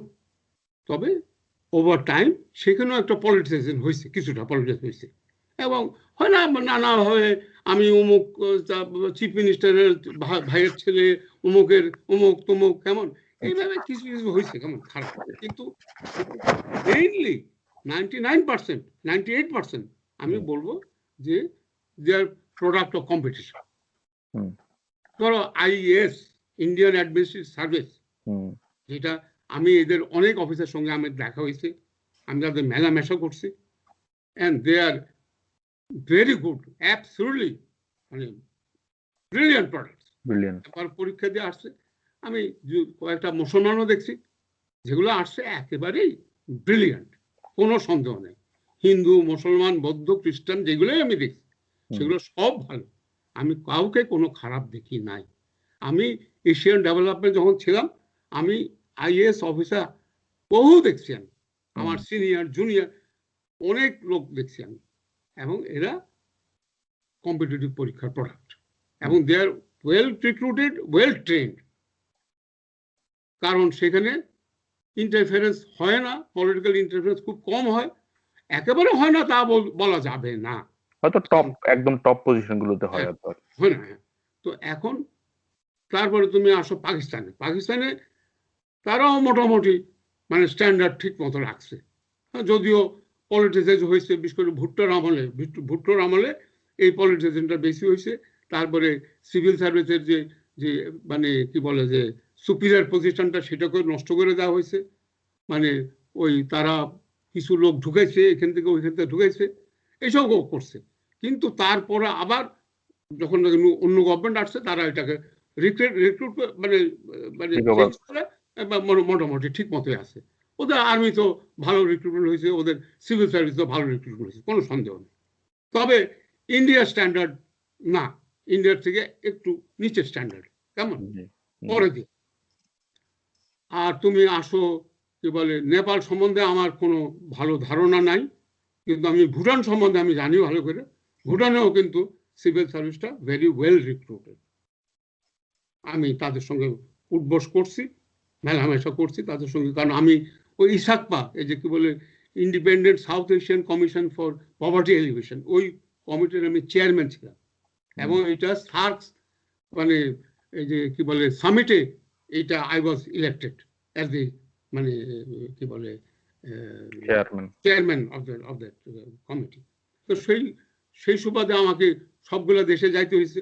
সুতরাং আমি নানা দেশের, এই সাউথ এশিয়ান সব দেশেরই সিভিল সার্ভিসের সঙ্গে আমার মানে যোগাযোগ হয়েছে। এবং আমি বলবো যে আমার মতে at now, at present, the worst civil service, the worst quality of civil service are from Bangladesh and nowhere else. মানে এগুলা অখাদ্য কুখাদ্য, এগুলোকে আমি পাতে আনবো না। এবং ধরো আমি তোমাকে বলি, উদাহরণ দিয়ে বলি, আমি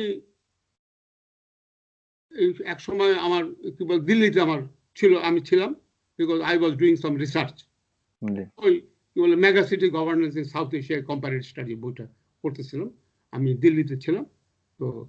তো তখন আমাকে একজনে বলল যে এরকম আমাদের এক জয়েন্ট সেক্রেটারি 73 ব্যাচের এক জয়েন্ট সেক্রেটারি আসছে দিল্লিতে, and he was having discussion with his counterpart,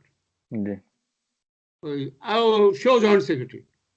তো এখন কি কথা বলতে বলতে সে বলতেছে you don't say this, you don't say this, আমাদের জয়েন্ট সেক্রেটারি বলতে ইউ ডোন্ট সে দিস, মানে ইট সাউন্ড ভেরি রুড।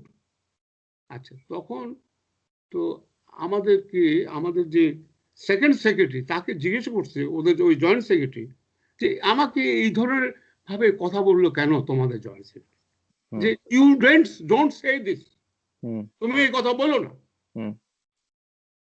তখন সে বললো যে এরকম স্যার, আমি তখন বাধ্য হইলাম যে ও তো কিছু বাংলাও জানে না, ইংরেজিও জানে না, কারণ সে তো থার্ড বুঝছে।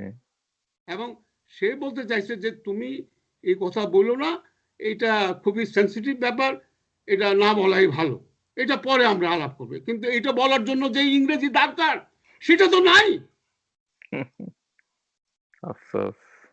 সেইটা বলার জন্য যে ইংরেজি জানা দরকার সেটাই তার নাই, স্টক অফ ওয়ার্ডস তার নাই। He can't construct a simple sentence in English. তো এখন সারওয়ানা দিস জয়েন্ট সেক্রেটারি, সে হয়ে গেছে গিয়ে সে আবার ডেলিগেশন লিড করে যায় দিল্লিতে, and makes a fool of himself and of the country. এইসব কারণে তো ইন্ডিয়ার সাথে আমরা কোনো নেগোসিয়েশনে কি আমরা এখন আর করতে পারতেছি? ওদের পায়ের তলার মানে কি বলে ইয়ে হইতে পারবো না। তো এখন তো কোনো কি জয়েন্ট সেক্রেটারি, আমি যখন জয়েন্ট সেক্রেটারি ছিলাম, আমি যখন দিল্লিতে গেছি, আমার সঙ্গে কি কোনো জয়েন্ট সেক্রেটারি মানে এই কথা বলতে পারতো যে এরকম বাংলাদেশের জয়েন্ট সেক্রেটারি ইংরেজি জানে না? কারণ এই কথা তারা বলতে পারতো না। এখন এই হলো অবস্থা। তুমি মানব হিউম্যান রাইটস কমিশন একটা আছে, তো সেটার একটা চেয়ারম্যান আছে। তো আমি নাম শুনে একদিন আমার মনে আছে that he was something in Bangladesh. তো আমি তার স্ট্যান্ডার্ড জানি, তো আমি মানে মনে মনে হাসলাম। What a fool he will make of himself when he goes out and tries to negotiate with somebody. এবং এইটাই তো করেছে, মানে বাংলাদেশের এই অপরাধ যারা করেছে তাদেরকে, এটা তো ক্ষমাহীন অপরাধ। রাষ্ট্রটাই তো তারাই নাই আসলে এইভাবে। রাষ্ট্রটাকে তুমি পচাইয়া একদম গুয়ের একটা মানে গু বানাই ফেলছো, ইউ টার্নড ইনটু শিট। এখন আরেকটা জিনিস এমন তো না যে আমাদের এখানে ভালো ছেলে নাই। এখন আমাদের ভালো ছেলেরা কি করে জানো? ভালো ছেলেরা করছে কি, বাংলাদেশ স্বাধীন হওয়ার পরে এগুলো দেখে বাইরে চলে গেছি, কোথায় আমি থাকবো এখানে, তারা সব চলে গেছে, বিলাত আমেরিকা সব চলে গেছে, তারা এই বিভিন্ন প্রফেশন চলে গেছে, তারা ভাবেও নাই। আমি একদিন ইয়েকে জিজ্ঞেস করছিলাম, কি নাম, ওই যে কি নাম, হাসমি, তো তার কি ইয়ে ছিল, অ্যাম্বিশন ছিল, সে বলে কামাল ভাই আমি তো চাইছিলাম যদি পাকিস্তান থাকে আমি সিভিল সার্ভিস পরীক্ষা দেবো। আগে যেটা হইতো, তুমি পাস করে ইউ ট্রাই টু, তুমি যদি ভালো ছাত্র হও তুমি সঙ্গে সঙ্গে ইউনিভার্সিটি জয়েন করো, কেমন, হ্যাঁ, লেকচারার তুমি পেয়ে যাও। তুমি যদি ফার্স্ট ক্লাস ফার্স্ট হও তো তুমি অবশ্যই তুমি ওই ডিপার্টমেন্টে যদি জায়গা খালি থাকে তোমাকে বানায় দেবে, কোনো সন্দেহ নেই। তো ওইখানে তুমি লেকচারার হইলা, হইয়া তুমি সঙ্গে সঙ্গে পরীক্ষা দিতে আরম্ভ করলে, পরীক্ষা প্রিপারেশন আরম্ভ করলে, সিভিল সার্ভিস পরীক্ষা। সিভিল সার্ভিস যদি তুমি পরীক্ষায় ভালো করো, যদি তুমি একটা ভালো সার্ভিস পেয়ে যাও, বিশেষ করে তুমি ফরেন সার্ভিস কিংবা সিভিল সার্ভিস পাও বা পুলিশ সার্ভিস পাও, তুমি অবশ্যই এগুলো জয়েন করবে, কেমন, তুমি আর থাকবা না লেকচারে। এই ছিল প্রি পাকিস্তান, মানে পাকিস্তান আমলের অবস্থা। বাংলাদেশ হওয়ার পরে সব ভাইগা চলে গেল। স্যার আরেকটা জিনিস একটু বলেন যদি আপনি একটু, সেটা হচ্ছে পাকিস্তান আমলে আপনাদের যেই স্ট্রাকচার ছিল, স্ট্রাকচার ওয়াইজ একজন সিএসপি মানে মহকুমার যে এসডিইউ, তারপরে জেলার যে ডিসির যে পাওয়ার বা যেই আপনার স্ট্রাকচার ছিল, বাংলাদেশ হওয়ার পরে তো 19টা জেলা থেকে আপনার পরে 64টা জেলা হলো, তারপরে তার মানে মোর ডিসঅর্গানাইজ হওয়ার চেষ্টাটা ছিল আর কি। কিন্তু আপনাদের যে ম্যাজিস্ট্রেসি পাওয়ার ছিল বা যে দায়িত্ব ছিল, এটা কি বাংলাদেশ আমলে আমরা কন্টিনিউ করতে পারছেন বা এখানে? না, কোথায়, তোমার এটাকে ভাঙ্গা চুরা একেবারে তছনছ করে দেওয়া হয়েছে। আচ্ছা, এটার ভালো খারাপ কি একটু যদি বলেন। শোনো, ব্যাপার ছিল যে ব্রিটিশ আমলে যেটা ছিল, কেমন, ব্রিটিশরা যখন ছেড়ে চলে গেল, যে স্ট্রাকচারটা ছিল সেটা হলো এই, head of the district is a district magistrate. তুমি ডিসি বলো, ডেপুটি কমিশনার বলো, ডিস্ট্রিক্ট ম্যাজিস্ট্রেট বলো, whatever you call him, কেমন, এই ছিল, হি ওয়াজ দ্য হেড। সে হি ওয়াজ অলসো কি বলে কন্ট্রোল দ্য পুলিশ, অর্থাৎ SP was his staff officer বলতে পারে, এবং তার এসিআর লিখতো ডিস্ট্রিক্ট ম্যাজিস্ট্রেট। এবং তোমার he could not take any কি বলে action, police action in the without the support of the district magistrate, এটা করতেই পারতো না। এবং থানাগুলো ইন্সপেক্ট করার দায়িত্ব ছিল ম্যাজিস্ট্রেটদের। সাব ডিভিশনাল এসডিও থানা ইন্সপেক্ট করবে, ডিস্ট্রিক্ট ম্যাজিস্ট্রেট থানা ইন্সপেক্ট করবে, সমস্ত থানা ইন্সপেক্ট করতো বা সে বলতো যে আমার অন বিহাফ আপনি আমার এডিসি কে ইন্সপেক্ট করবে, এগুলো করতো। অর্থাৎ এই যে এখন যেটা হইতেছে, থানা is inspect only by superior police officer, থানার মধ্যে ম্যাজিস্ট্রেটও ঢুকতেই পারে না। কিন্তু আগে এইটা ছিল না, আগে ডিস্ট্রিক্ট ম্যাজিস্ট্রেট এসপি এসিআর পর্যন্ত দেখতো। কিন্তু যেটা হলো যে তুমি যে সমস্ত লোকরে রিক্রুট করবে না, যারা থার্ড, এখন তারা কি ঢুকতে পারবে পুলিশের ইয়েতে, কি বল, থানাতে ঢুকতে পারবে? তুমি অশিক্ষিত মূর্খ ম্যাজিস্ট্রেট। তো সুতরাং এগুলো সব আলাদা আলাদা হয়ে গেল, police completely independent of the magistrate, মানে ডাইরেক্ট কন্ট্রোল অফ স্বরাষ্ট্র মন্ত্রণালয় এখন অ্যাবসলিউটলি হয়ে গেছে। They become the tool of political party. তখন পুলিশ হয়ে যায় গিয়া ওই যে মার্শাল ল অ্যাডমিনিস্ট্রেটরের মানে ছোট ভাই, আগে সে ছিল ম্যাজিস্ট্রেটের ছোট ভাই। জি দ্যাটস ওয়াই আপনি কি মনে করেন এর কারণে কি পুলিশকে এখন একটা পলিটিক্যাল পার্টির মানে লাঠিয়াল বাহিনীর মতো ইউজ করা যায়? অফ কোর্স এটা সোজা হয়ে গেছে গিয়া, it is become easy to make them into লাঠিয়াল বাহিনী। হুম, তো আগে তো পুলিশের উপর ম্যাজিস্ট্রেটের কন্ট্রোল ছিল, আবার ম্যাজিস্ট্রেটের উপর কন্ট্রোল ছিল ডিস্ট্রিক্ট জাজের। আচ্ছা, এমন, ওরে বাবা, কি বলো তুমি, এটা একটু ডিস্ট্রিক্ট বলেন তো। ম্যাজিস্ট্রেট কি যা কিছু করতে পারতো? তা না।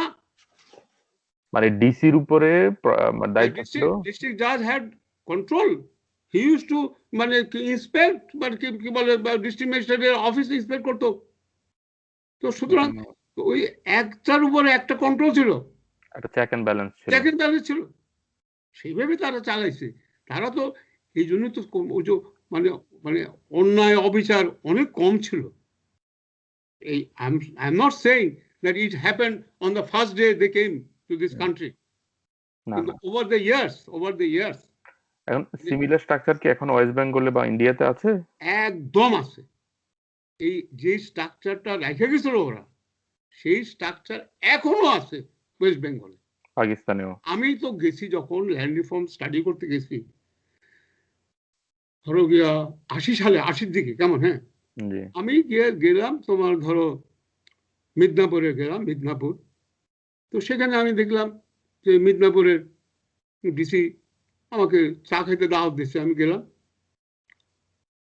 এসপি আসলো, সে শটাং একটা স্যালিউট দিয়ে আর বললো যে স্যার এই এইটা ব্যাপার আছে, এই আছে।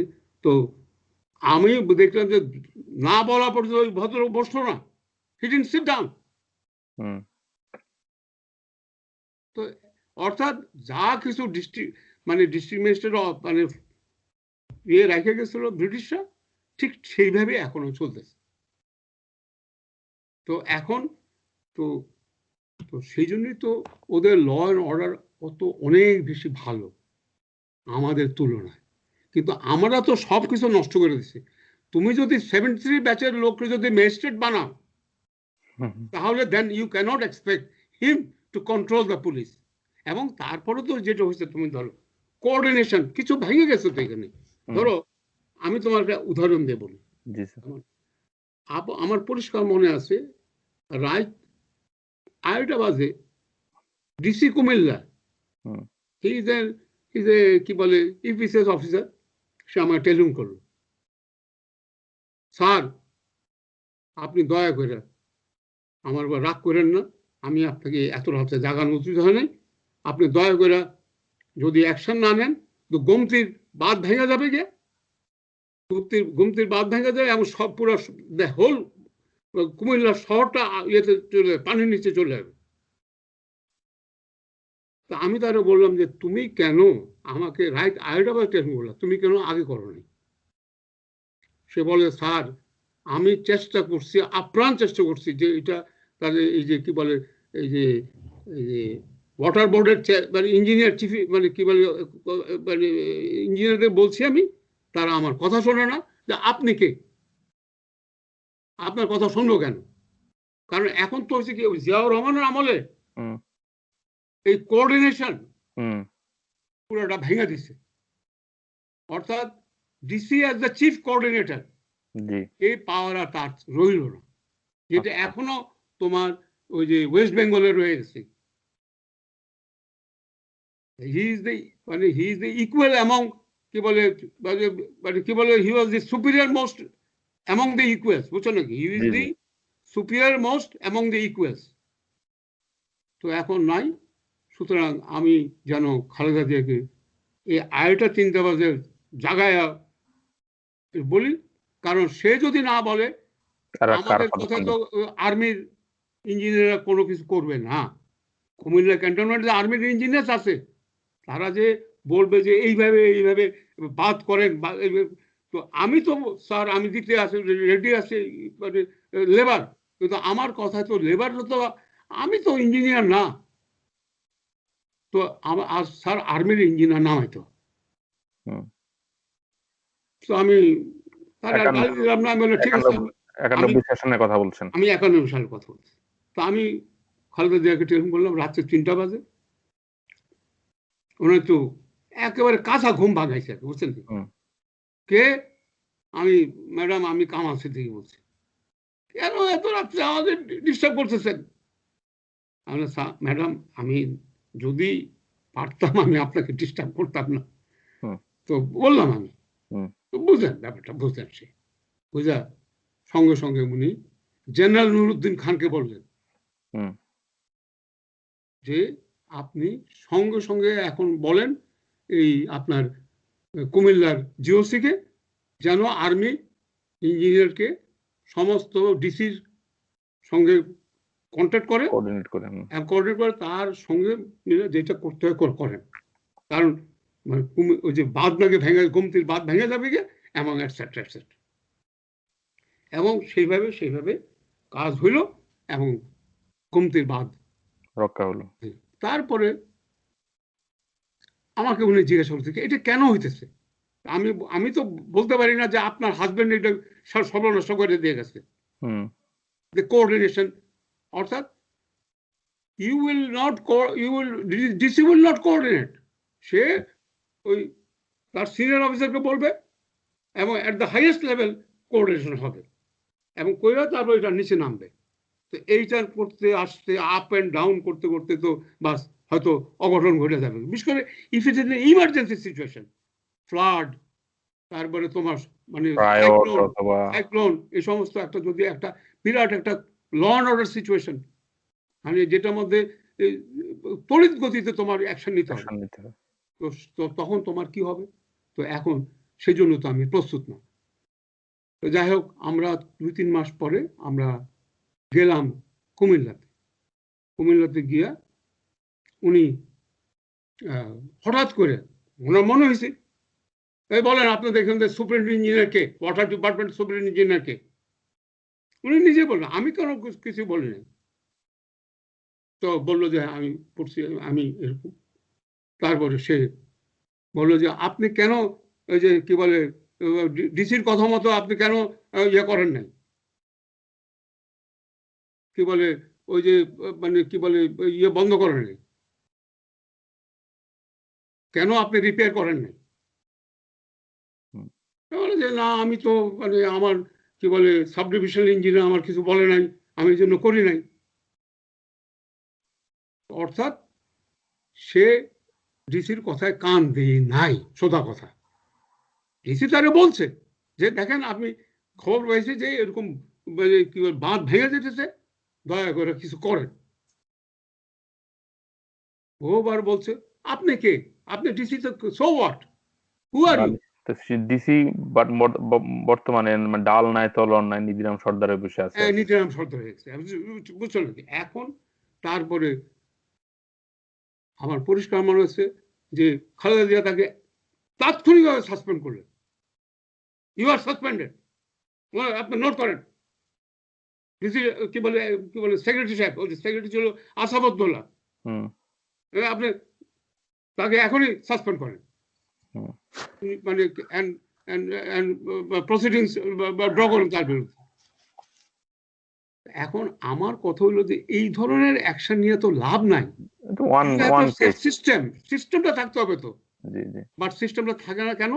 বিকজ ইঞ্জিনিয়াররা বলতেছে যে এই সমস্ত ডিসিমিসি কারা, সমস্ত 73 ব্যাচের মানে পচা লোক, আর আমাদের ইঞ্জিনিয়ার সব ফার্স্ট ক্লাস পোলাপাইন, সব ব্রিলিয়ান্ট ছেলেপেলে, তারা কেন this bloody DC.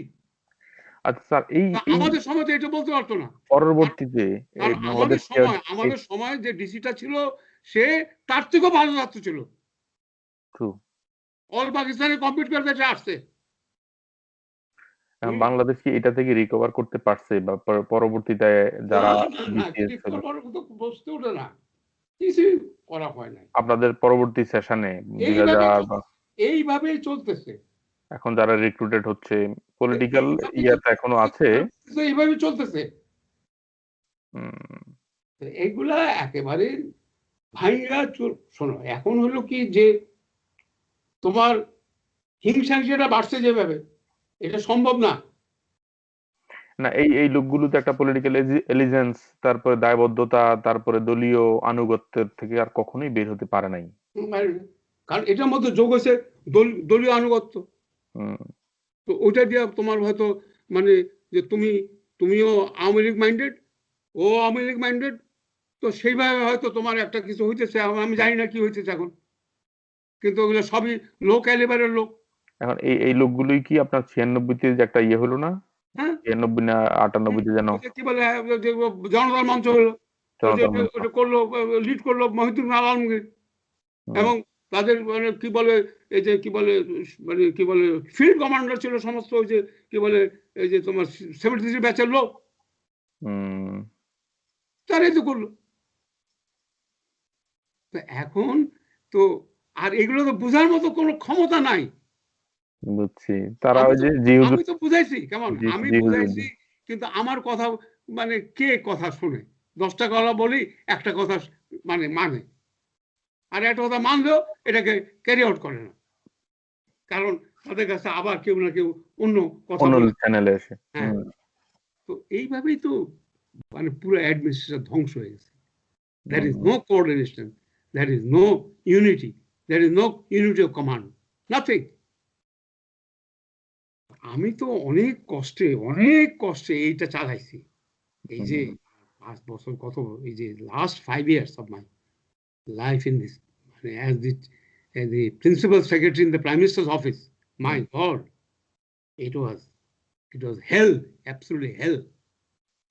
I had to overcome hell. হুম। কারণ ঢাল নাই তলোয়ার নাই নিধিরাম সর্দার।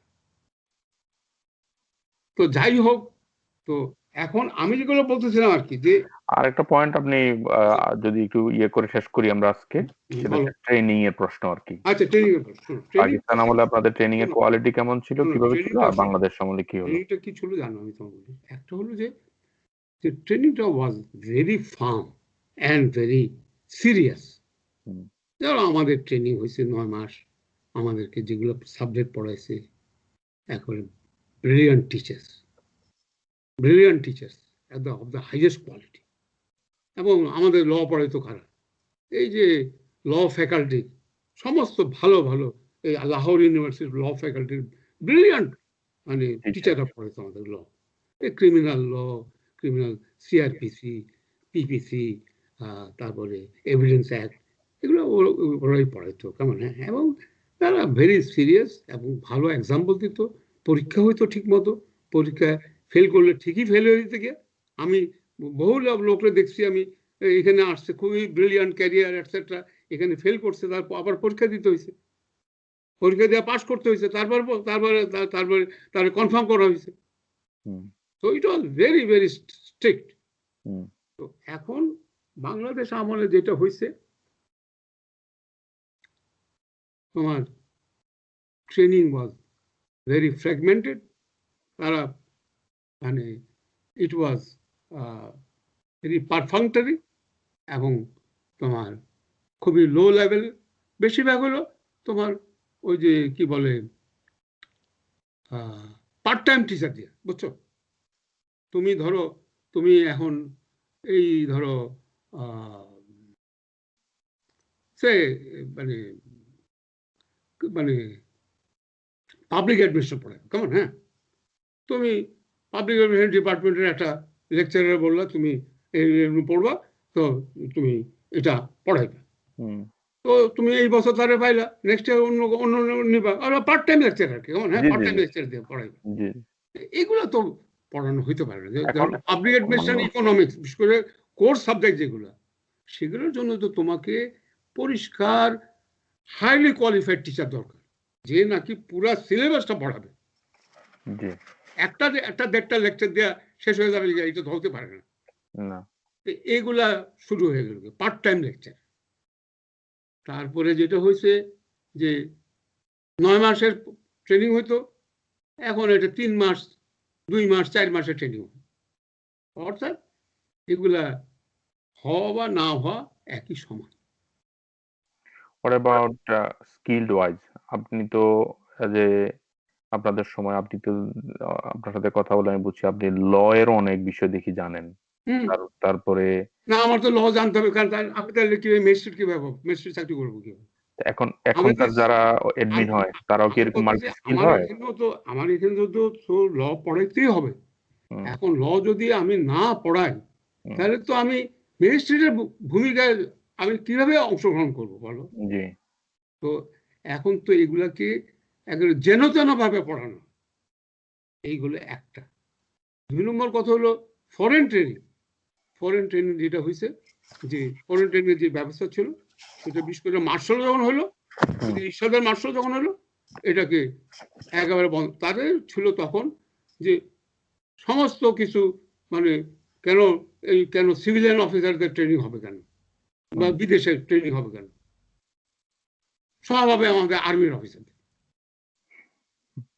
সুতরাং তাদেরকে কাউকে ট্রেনিং এ বিদেশে যাইতে দেওয়া হইতো না, এবং কোনো চাকরি পাইলেও তাদেরকে যাইতে দেওয়া হবে না। বিশেষ করে একটা লোক ছিল লেফটেন্যান্ট কর্নেল সালজার রহমান, বদমাইশ। সে মার্শাল হেডকোয়ার্টার্সে বসতো। এবং লেফটেন্যান্ট কর্নেল সাজ্জাদ সালজার ওকে, সালজার রহমান। ওকে। আমার পরিষ্কার মনে আছে, তার কাজ ছিল যে কোনো সিভিলিয়ান অফিসারের যদি একটা চাকরির জন্য অ্যাপ্লাই করতে চাচ্ছে বিদেশে চাকরির জন্য, তো সেটা যাতে করে না করে দেয়। অর্থাৎ যে আউট অফ স্পাইট, যে ওরা কেন চাকরি পাবে, ওরা কেন ট্রেনিং যাবে, ওদেরকে কিছুই তো হবে না, যা কিছু তো হবে এগুলো সব আর্মির কাছে দিতে হবে। তা আর্মি তো ওরা পায় না, ওদের কে নেয়, কিভাবে নেবে, নেওয়া হলো পিস কিপিং এ নেওয়া হলো, কেবল ওই খালেদা জিয়া যখন পাওয়ারে আসলো তখন নেওয়া হলো, তার আগে তো নিত না। তো এখন এই ধরনের ইকরামি, inter service jealousy, inter service মানে শিকার হয়ে গেল ট্রেনিংটা। এবং খালেদা জিয়ার আমলে আমি যেহেতু I was there, I tried my best to reverse the whole thing. কিন্তু সেটা আবার যখন আমরা চলে গেলাম, আবার এটাকে আবার বন্ধ করে দেওয়া। আমরা তো অনেকক্ষণ কথা বললাম, আপনি লাস্ট কয়েক মিনিট যদি একটু কথা বলেন যে রিফর্ম অ্যাটেম্পট, একটা হচ্ছে 91 থেকে 96 আপনার ছিলেন, আপনি তখন ক্যাবিনেটে, আপনার তখনকার পজিশন কি ছিল স্যার? আমি ছিলাম মানে 91 থেকে 96 আমি ছিলাম secretary in the prime minister's office. Okay. এরপর আবার 2001 সালে যখন আসলাম তখন আমি হয়ে গেলাম প্রিন্সিপাল সেক্রেটারি। ওকে। ওই এক পজিশন উপরে, কেমন? হ্যাঁ, জি। এখন এই যে লম্বা সময় আপনি সিনিয়র পোস্টে ছিলেন, এবং আপনার সাথে আরো যারা সিনিয়র তাদের সাথে আপনার সম্পর্ক ছিল, হোয়াট রিফর্ম অ্যাটেম্পট বা আপনারা চেষ্টা করছেন, বা কি ধরনের যদি সংক্ষেপে যদি বলেন, আমরা রিফর্ম নিয়ে আরো ডিটেলস কথা বলতে হবে, মানে কি ধরনের রিফর্ম আপনারা চাইছিলেন আর কি। যে শোনো, রিফর্মের অনেকগুলো চেষ্টা করা হয়েছে, এগুলা কোনোটাই সাকসেসফুল হয় নাই। এবার এগুলা হয়তো কিছু মানে কিছু দেওয়া হয়েছে, রিকমেন্ডেশন দেওয়া হয়েছে, কিন্তু there was no attempt to transfer into action. এটা নেওয়া হয় না। কেমন? এটা কি পলিটিক্যাল উইলের অভাবের কারণে নাকি? Absolutely political will. অ্যাডমিনরা চাচ্ছে যে রিফর্ম হোক। Only gathered dust. It only gathered dust because they did not want মানে একটা পারফর্মিং সিভিল সার্ভিস কেউ চায় না। তারা চাইছে কতলা দালাল, তারা চাইছে বলছি কি, তুমি ভালো সিভিল সার্ভিস, তুমি যদি বলতে পারো তোমার মিনিস্টারকে যে স্যার আপনি একটা গাড়ি কেন নেবেন স্যার, আপনাকে আরেকটা গাড়ি দেবো, আমি কর্পোরেশনে করে এই আরেকটা গাড়ি দিতে হবে ম্যাডাম ইয়ে করে বাজার করার জন্য, ম্যাডামের বাজার করার জন্য গাড়ি লাগবে না, আমি এটা করতে পারলে আমি ভালো সিভিল সার্ভিস। তো দে ওয়ান্ট ক্লায়েন্ট পিপল, দালাল কিসিমের লোক যাদের বাজার সরকার করবে। They don't want efficient good civil servant যারা নাকি দেশের কাস্টের মধ্যে মানে ভালো করবে, এবং তার জন্য যে ট্রেনিং দরকার, তার জন্য যে মানে বিদ্যা দরকার, সেটা তো ওরা চায় না। আপনি তো হয়তো পড়ছেন, আপনি আকবর আলী খানের লেখা বই, ওই যে তার গ্রেশাম ল সিনড্রোম, উনি বলছেন যে বাংলাদেশ সিভিল সার্ভেন্টের যে অবস্থা, যে they are incapable to provide the very basic service to the people. Exactly, he's very right, 100% right. কোনো সন্দেহ নেই। আমার কথা হলো যে পুরোটাই তো নষ্ট করে ফেলে। শোনো, তোমার রিক্রুটটা তুমি যখন নাকি থার্ড তুমি লোক ৬,০০০ লোক রিক্রুট করে ফেলো, তার মানে তোমার ইন্টেনশন খারাপ। তুমি এটার জন্য তুমি যদি আর কোনো কথা তো বলা উচিত না তোমার। You want only the worst quality people in the civil service. এটা আমরা আপনাকে একটা অন্য প্রশ্ন করি এখানে, যে পাকিস্তান আমলে দেখা যাচ্ছে আমরা দেখতাম যে সিভিল সার্ভেন্টদের একটা আপার হ্যান্ড ছিল পলিটিক্যাল ক্লাসের উপরেও। বিশেষ করে যখন আপনি দেখেন ইন্ডিয়াতে বলা যায় এদেরকে আয়রন স্টিল স্ট্রাকচার সিভিল সার্ভেন্টদের, কেমন মানে still frame of the country, still frame. Pakistan আমলে কিন্তু এটা কন্টিনিউশন ছিল। এখন কি বাংলাদেশের রাজনৈতিক নেতাদের যে ব্যাড এক্সপেরিয়েন্স, বিশেষ করে পাকিস্তান আমলে দেখা যায় যে সরকার গঠন ভাঙন এগুলো সব সিভিল সার্ভেন্টরা করতেছে, আপার হ্যান্ড। এরপরে সিভিল ব্যুরোক্রেটদের সাথে আর্মি ব্যুরোক্রেটরা যোগ হয়ে কিন্তু রাষ্ট্রকে যা করা ইচ্ছা তাই করছে আর কি। এবং একটা বিপর্যয় আমরা দেখলাম এর কারণে ৭১, কেমন বাংলাদেশ হওয়ার কারণে কি পলিটিশিয়ানরা তাদের সকল অযোগ্যতা নিয়েই কিন্তু আপার হ্যান্ড রাখতে চাইছে, যাইতে গিয়েই কি এটা করা হয়েছিল যে সিভিল মানে ব্যুরোক্রেটদেরকে অলওয়েজ আন্ডার ডমিনেন্স রাখতে হবে এবং এই কারণে তাদের অযোগ্যতা নিয়েই তাদেরকে ইয়ে করা? ওরা কোনো সময় চায় নাই, because politics attracted the worst quality, কেমন ওয়ার্স্ট কোয়ালিটি।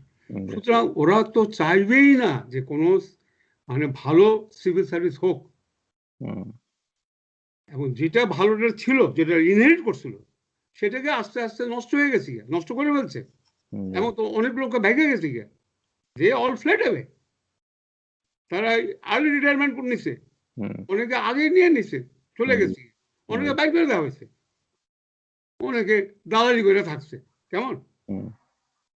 কিন্তু ওরা চলে যাওয়ার পরে তারা তো রিক্রুটমেন্ট করলো না, অর্থাৎ only criminals, first quality people were recruited. এবং করতে করতে করতে করতে হাইলি পলিটিসাইজ করতে করতে করতে করতে এটাকে তো একবারে ইনডিস্টিংগুইশ হয়ে গেছে, পার্টির কাটার থেকে আর কোনো রকমের মানে মানে ডিস্টিংগুইশ করা যাবে না। তো এইগুলো দিয়ে এটা তো কোনো ব্যুরোক্রেসি হতে পারে না। এটা হয়তো বাজার সরকার হতে পারে, এবং ইউ হ্যাভ বাজার সরকার, দালাল। Technically we have a worse class of political class. আমি তো বললাম যে পুরা সাউথ এশিয়ার মধ্যে ওয়ার্স্ট সিভিল সার্ভিস হলো বাংলাদেশ। এটা তোমার আমি বলছি একবার না দুইবার বলছি। তো শুধু সিভিল সার্ভিস না, পলিটিশিয়ানরাও তো স্যার এরকম থার্ড ক্লাস। হ্যাঁ, থার্ড ক্লাস তো বটেই।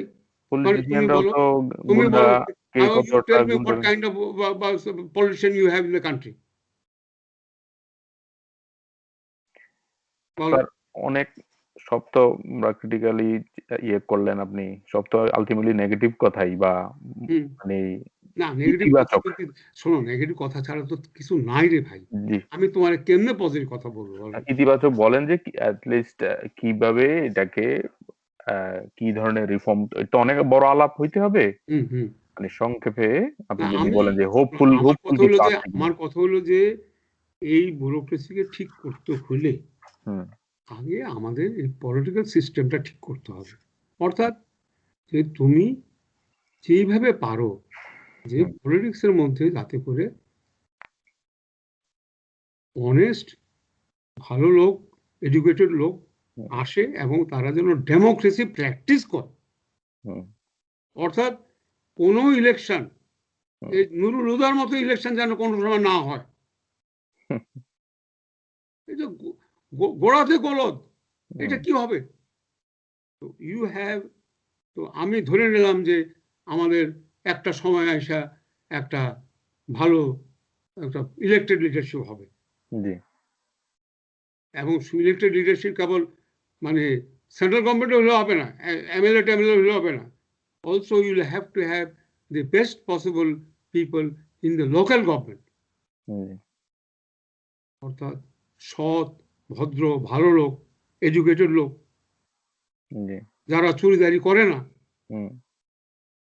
এই ধরনের লোককে ইলেক্টেড হইতে হবে এবং ডেমোক্রেটিক ইলেক্টেড হতে হবে। অন্যভাবে হলে হবে না। আর্মির একটা লোক আসা, একটা ভালো লোক আসা, ধরো একটা জোর করে বসাই দিল ভালো লোককে, তাইলেও হবে না। হবে না, আমাকে একটা বটম আপ রিফর্ম হইতে হবে আর কি। ডেমোক্রেটিক সিস্টেমের মধ্যে ভালো লোকগুলোকে আনতে হবে। This is the first point. Second point হলো যে তোমার কতগুলো রিফর্ম করতে হবে। যেমন ধরো পাবলিক সার্ভিস কমিশন, রিক্রুটমেন্টের যেখানে আসল টাকা, দরকার হলে হাজার হাজার লোককে বাইর করে দিতে হবে চাকরি থেকে, বা সাইডলাইন করে দিতে, সাইডলাইন, যে তোদের দরকার নাই, কোনো কোনো ইম্পর্টেন্ট পজিশনে থাকতে পারবে না, যা দিয়ে তুই ট্রান্সলেট করবি বসে বসে, যেখানে ট্রান্সলেশন বড় সেখানে কাজ করবে, বা দ্যাটস অল। তুই এক্সিকিউটিভ কোনো পাওয়ার থাকে, ডিসি এসপি এগুলো তুই হইতে পারবি না। তো তোমাকে proper recruitment, proper public service commission, তোমার প্রপার ট্রেনিং, পিএটিসির কোয়ালিটি বাড়াতে হবে, ভালো লোককে পিএটিসির একটা করতে হবে তোমার, এবং পার্মানেন্ট ফ্যাকাল্টি দরকার যারা নাকি ইকোনমিক্স পড়াবে, তারপরে তোমার পাবলিক অ্যাডমিনিস্ট্রেশন পড়াবে, তারপর পরীক্ষা নিবে ঠিক মতো। তো এইভাবে মানে হাইলি কোয়ালিফাইড লোকগুলো বাইর করতে হবে, এবং এবং তুমি হাইলি কোয়ালিফাইড লোকজনকে রিক্রুট করতে হবে, এবং তাদের রিক্রুট করে তুমি যদি সামান্য বেতন দাও তাহলেও হবে না। দেখলে আপনি গিভেন যেটা নাকি করলে একটা মানুষের জীবন চলতে পারে। এখন তো অনেক টাকা বেতন বাড়াইছে, আপনি তো জানেন মনে হয় স্যার, অলমোস্ট ডাবল। না, যদি বেতন বাড়ায় থাকে বাড়ানো উচিত, ঠিকই করছে, ভালো করছে, কিন্তু তুমি যদি বেতনগুলো যদি কুকুরের বাচ্চাদেরকে বেতন বাড়ায় দাও তাহলে আমার তো কি লাভ হবে? বেতন বাড়াইছে কিন্তু দুর্নীতি তো কমে নাই, এখন তো এডমিনের লোকেরা সবচেয়ে বেশি দুর্নীতি করতেছে। তুমি যদি বললাম তো কুকুরের বাচ্চার যদি বেতন বাড়ায় দাও তাতে কি লাভ হবে বুঝছো স্যার? এখন যেটা আমরা দেখছি, তুমি ভালো লোককে রিক্রুট করতে, তাহলে বেতন বাড়ায় দিতে, তাহলে ঠিকই রেজাল্ট পেতে। তুমি তুমি যদি থার্ড ক্লাস পাও একটা লোককে, তুমি মানে সে তো চোর হবেই, সে এটা তো চোরযুক্তি তার ঢুকে গেছে মাথার মধ্যে। এই যে বাংলাদেশে বড় বড় দুর্নীতিগুলো অধিকাংশ তো এখন দেখা যাচ্ছে এডমিনের লোকরা ইনভলভড। তো আছে তো, কোনো, আমি তো অস্বীকার করি না, এটা হবেই।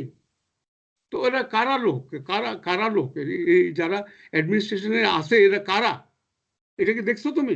এরা সব ছাত্রলীগের কারা। আচ্ছা স্যার, অনেকক্ষণ তো কথা হলো, আপনি ফাইনালি যদি একটু বলেন আপনার সিএসপি কলিগদের সম্পর্কে আপনার পার্সোনাল অ্যাসেসমেন্ট,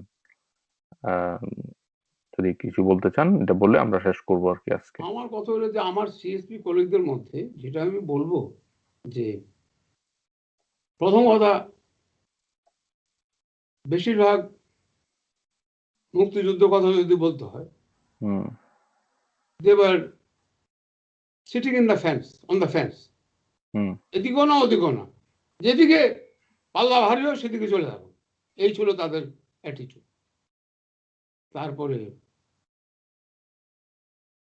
তারা কোনো সন্দেহ নাই লেখাপড়া ভালো ছিল, বুদ্ধিমান ছিল, কিন্তু যেহেতু পুরো অ্যাটমসফিয়ারটা ভিসিয়েটেড হয়ে গেল গিয়ে বাংলাদেশ হওয়ার পরে, তারাও গা ভাসায় দিল, বেশিরভাগ লোক গা ভাসায় দিল। অর্থাৎ আছে যে মানে ওই উমুকে পাওয়ার আছে, শুধু উমুকের দালালি করি, উমুকে পাওয়ার আছে উমুকের দালালি করি, কিন্তু দেশের দালালি করা, দেশের জন্য কাজ করা, এটা অমন ভাবে রইল না। কেমন? তবে হ্যাঁ, কোনো সন্দেহ নাই যে CSP cadre by and large were the best that you had ever, কিন্তু বিকজ অফ দ্য পরিবেশ এরা বেশিরভাগই নষ্ট হয়ে গেছে। এবং পরে দিয়ে তো অনেকে 111-এ জয়েন করছে, জঘন্য জঘন্য কাজের মতো তারা লিপ্ত হয়েছে, এটাও তো অস্বীকার করা যাবে না।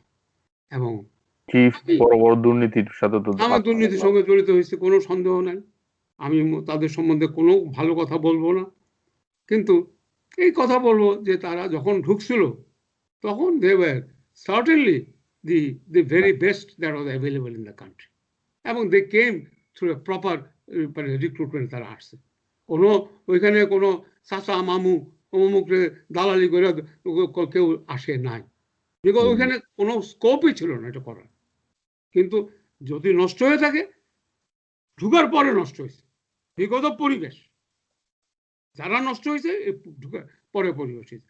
তা আমার কথা হলো যে যে পরিবেশটা খুব ইম্পর্টেন্ট। তুমি তুমি তুমি শুনো, খারাপ পরিবেশে ভালো লোকটাও নষ্ট হয়ে যায়। এটাই আমাদের এটাতে শিক্ষণীয় ব্যাপার। এবং যদি কোনোদিন আবার সিভিল সার্ভিসকে পুনরুদ্ধার করতে হয়, একটা মেরিটোক্রেসি যদি ডেভেলপ করতে হয়, তাহলে তোমাকে পরিবেশটা ভালো করতে হবে। যে not only you will see to it that the best and the brightest enter, তাদেরকে সেইভাবে ট্রেনিং দিতে হবে, তাদের সেইভাবে পেমেন্ট করতে হবে, তাদের ক্যারিয়ার একটা করতে হবে। অর্থাৎ আমাকে অবিচার করা হবে, আমাকে সাইডলাইন করে দেওয়া হবে, এটা করলে চলবে না। সে তো এটা মেনে নেবে না। তাকে বেতন ভালো দিতে হবে, তাহলে তুমি মানে ক্যারিয়ার যদি স্ট্রাকচার ঠিক মতো করো, হ্যাঁ, তাহলে অবশ্যই তুমি ভালো সার্ভিস পাইবা এবং সে তার যেটা তার বেস্ট এটা তোমাকে দিবে, সে দেশের জন্য দিবে।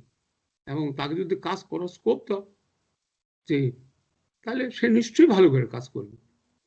এটাই দেখা গেছে, সারা পৃথিবীতে দেখা গেছে। আমরা কেন এক্সেপশন হব? এইটাই আমার বলার ছিল। ঠিক আছে স্যার, অনেক কথা হলো আজকে এই বিষয়ে। তো আপনি রেস্ট করেন এখন, আর কথা হবে। ভালো থাকবেন তাহলে। হ্যাঁ, আজকে রাখি। আচ্ছা, ওয়ালাইকুম আসসালাম।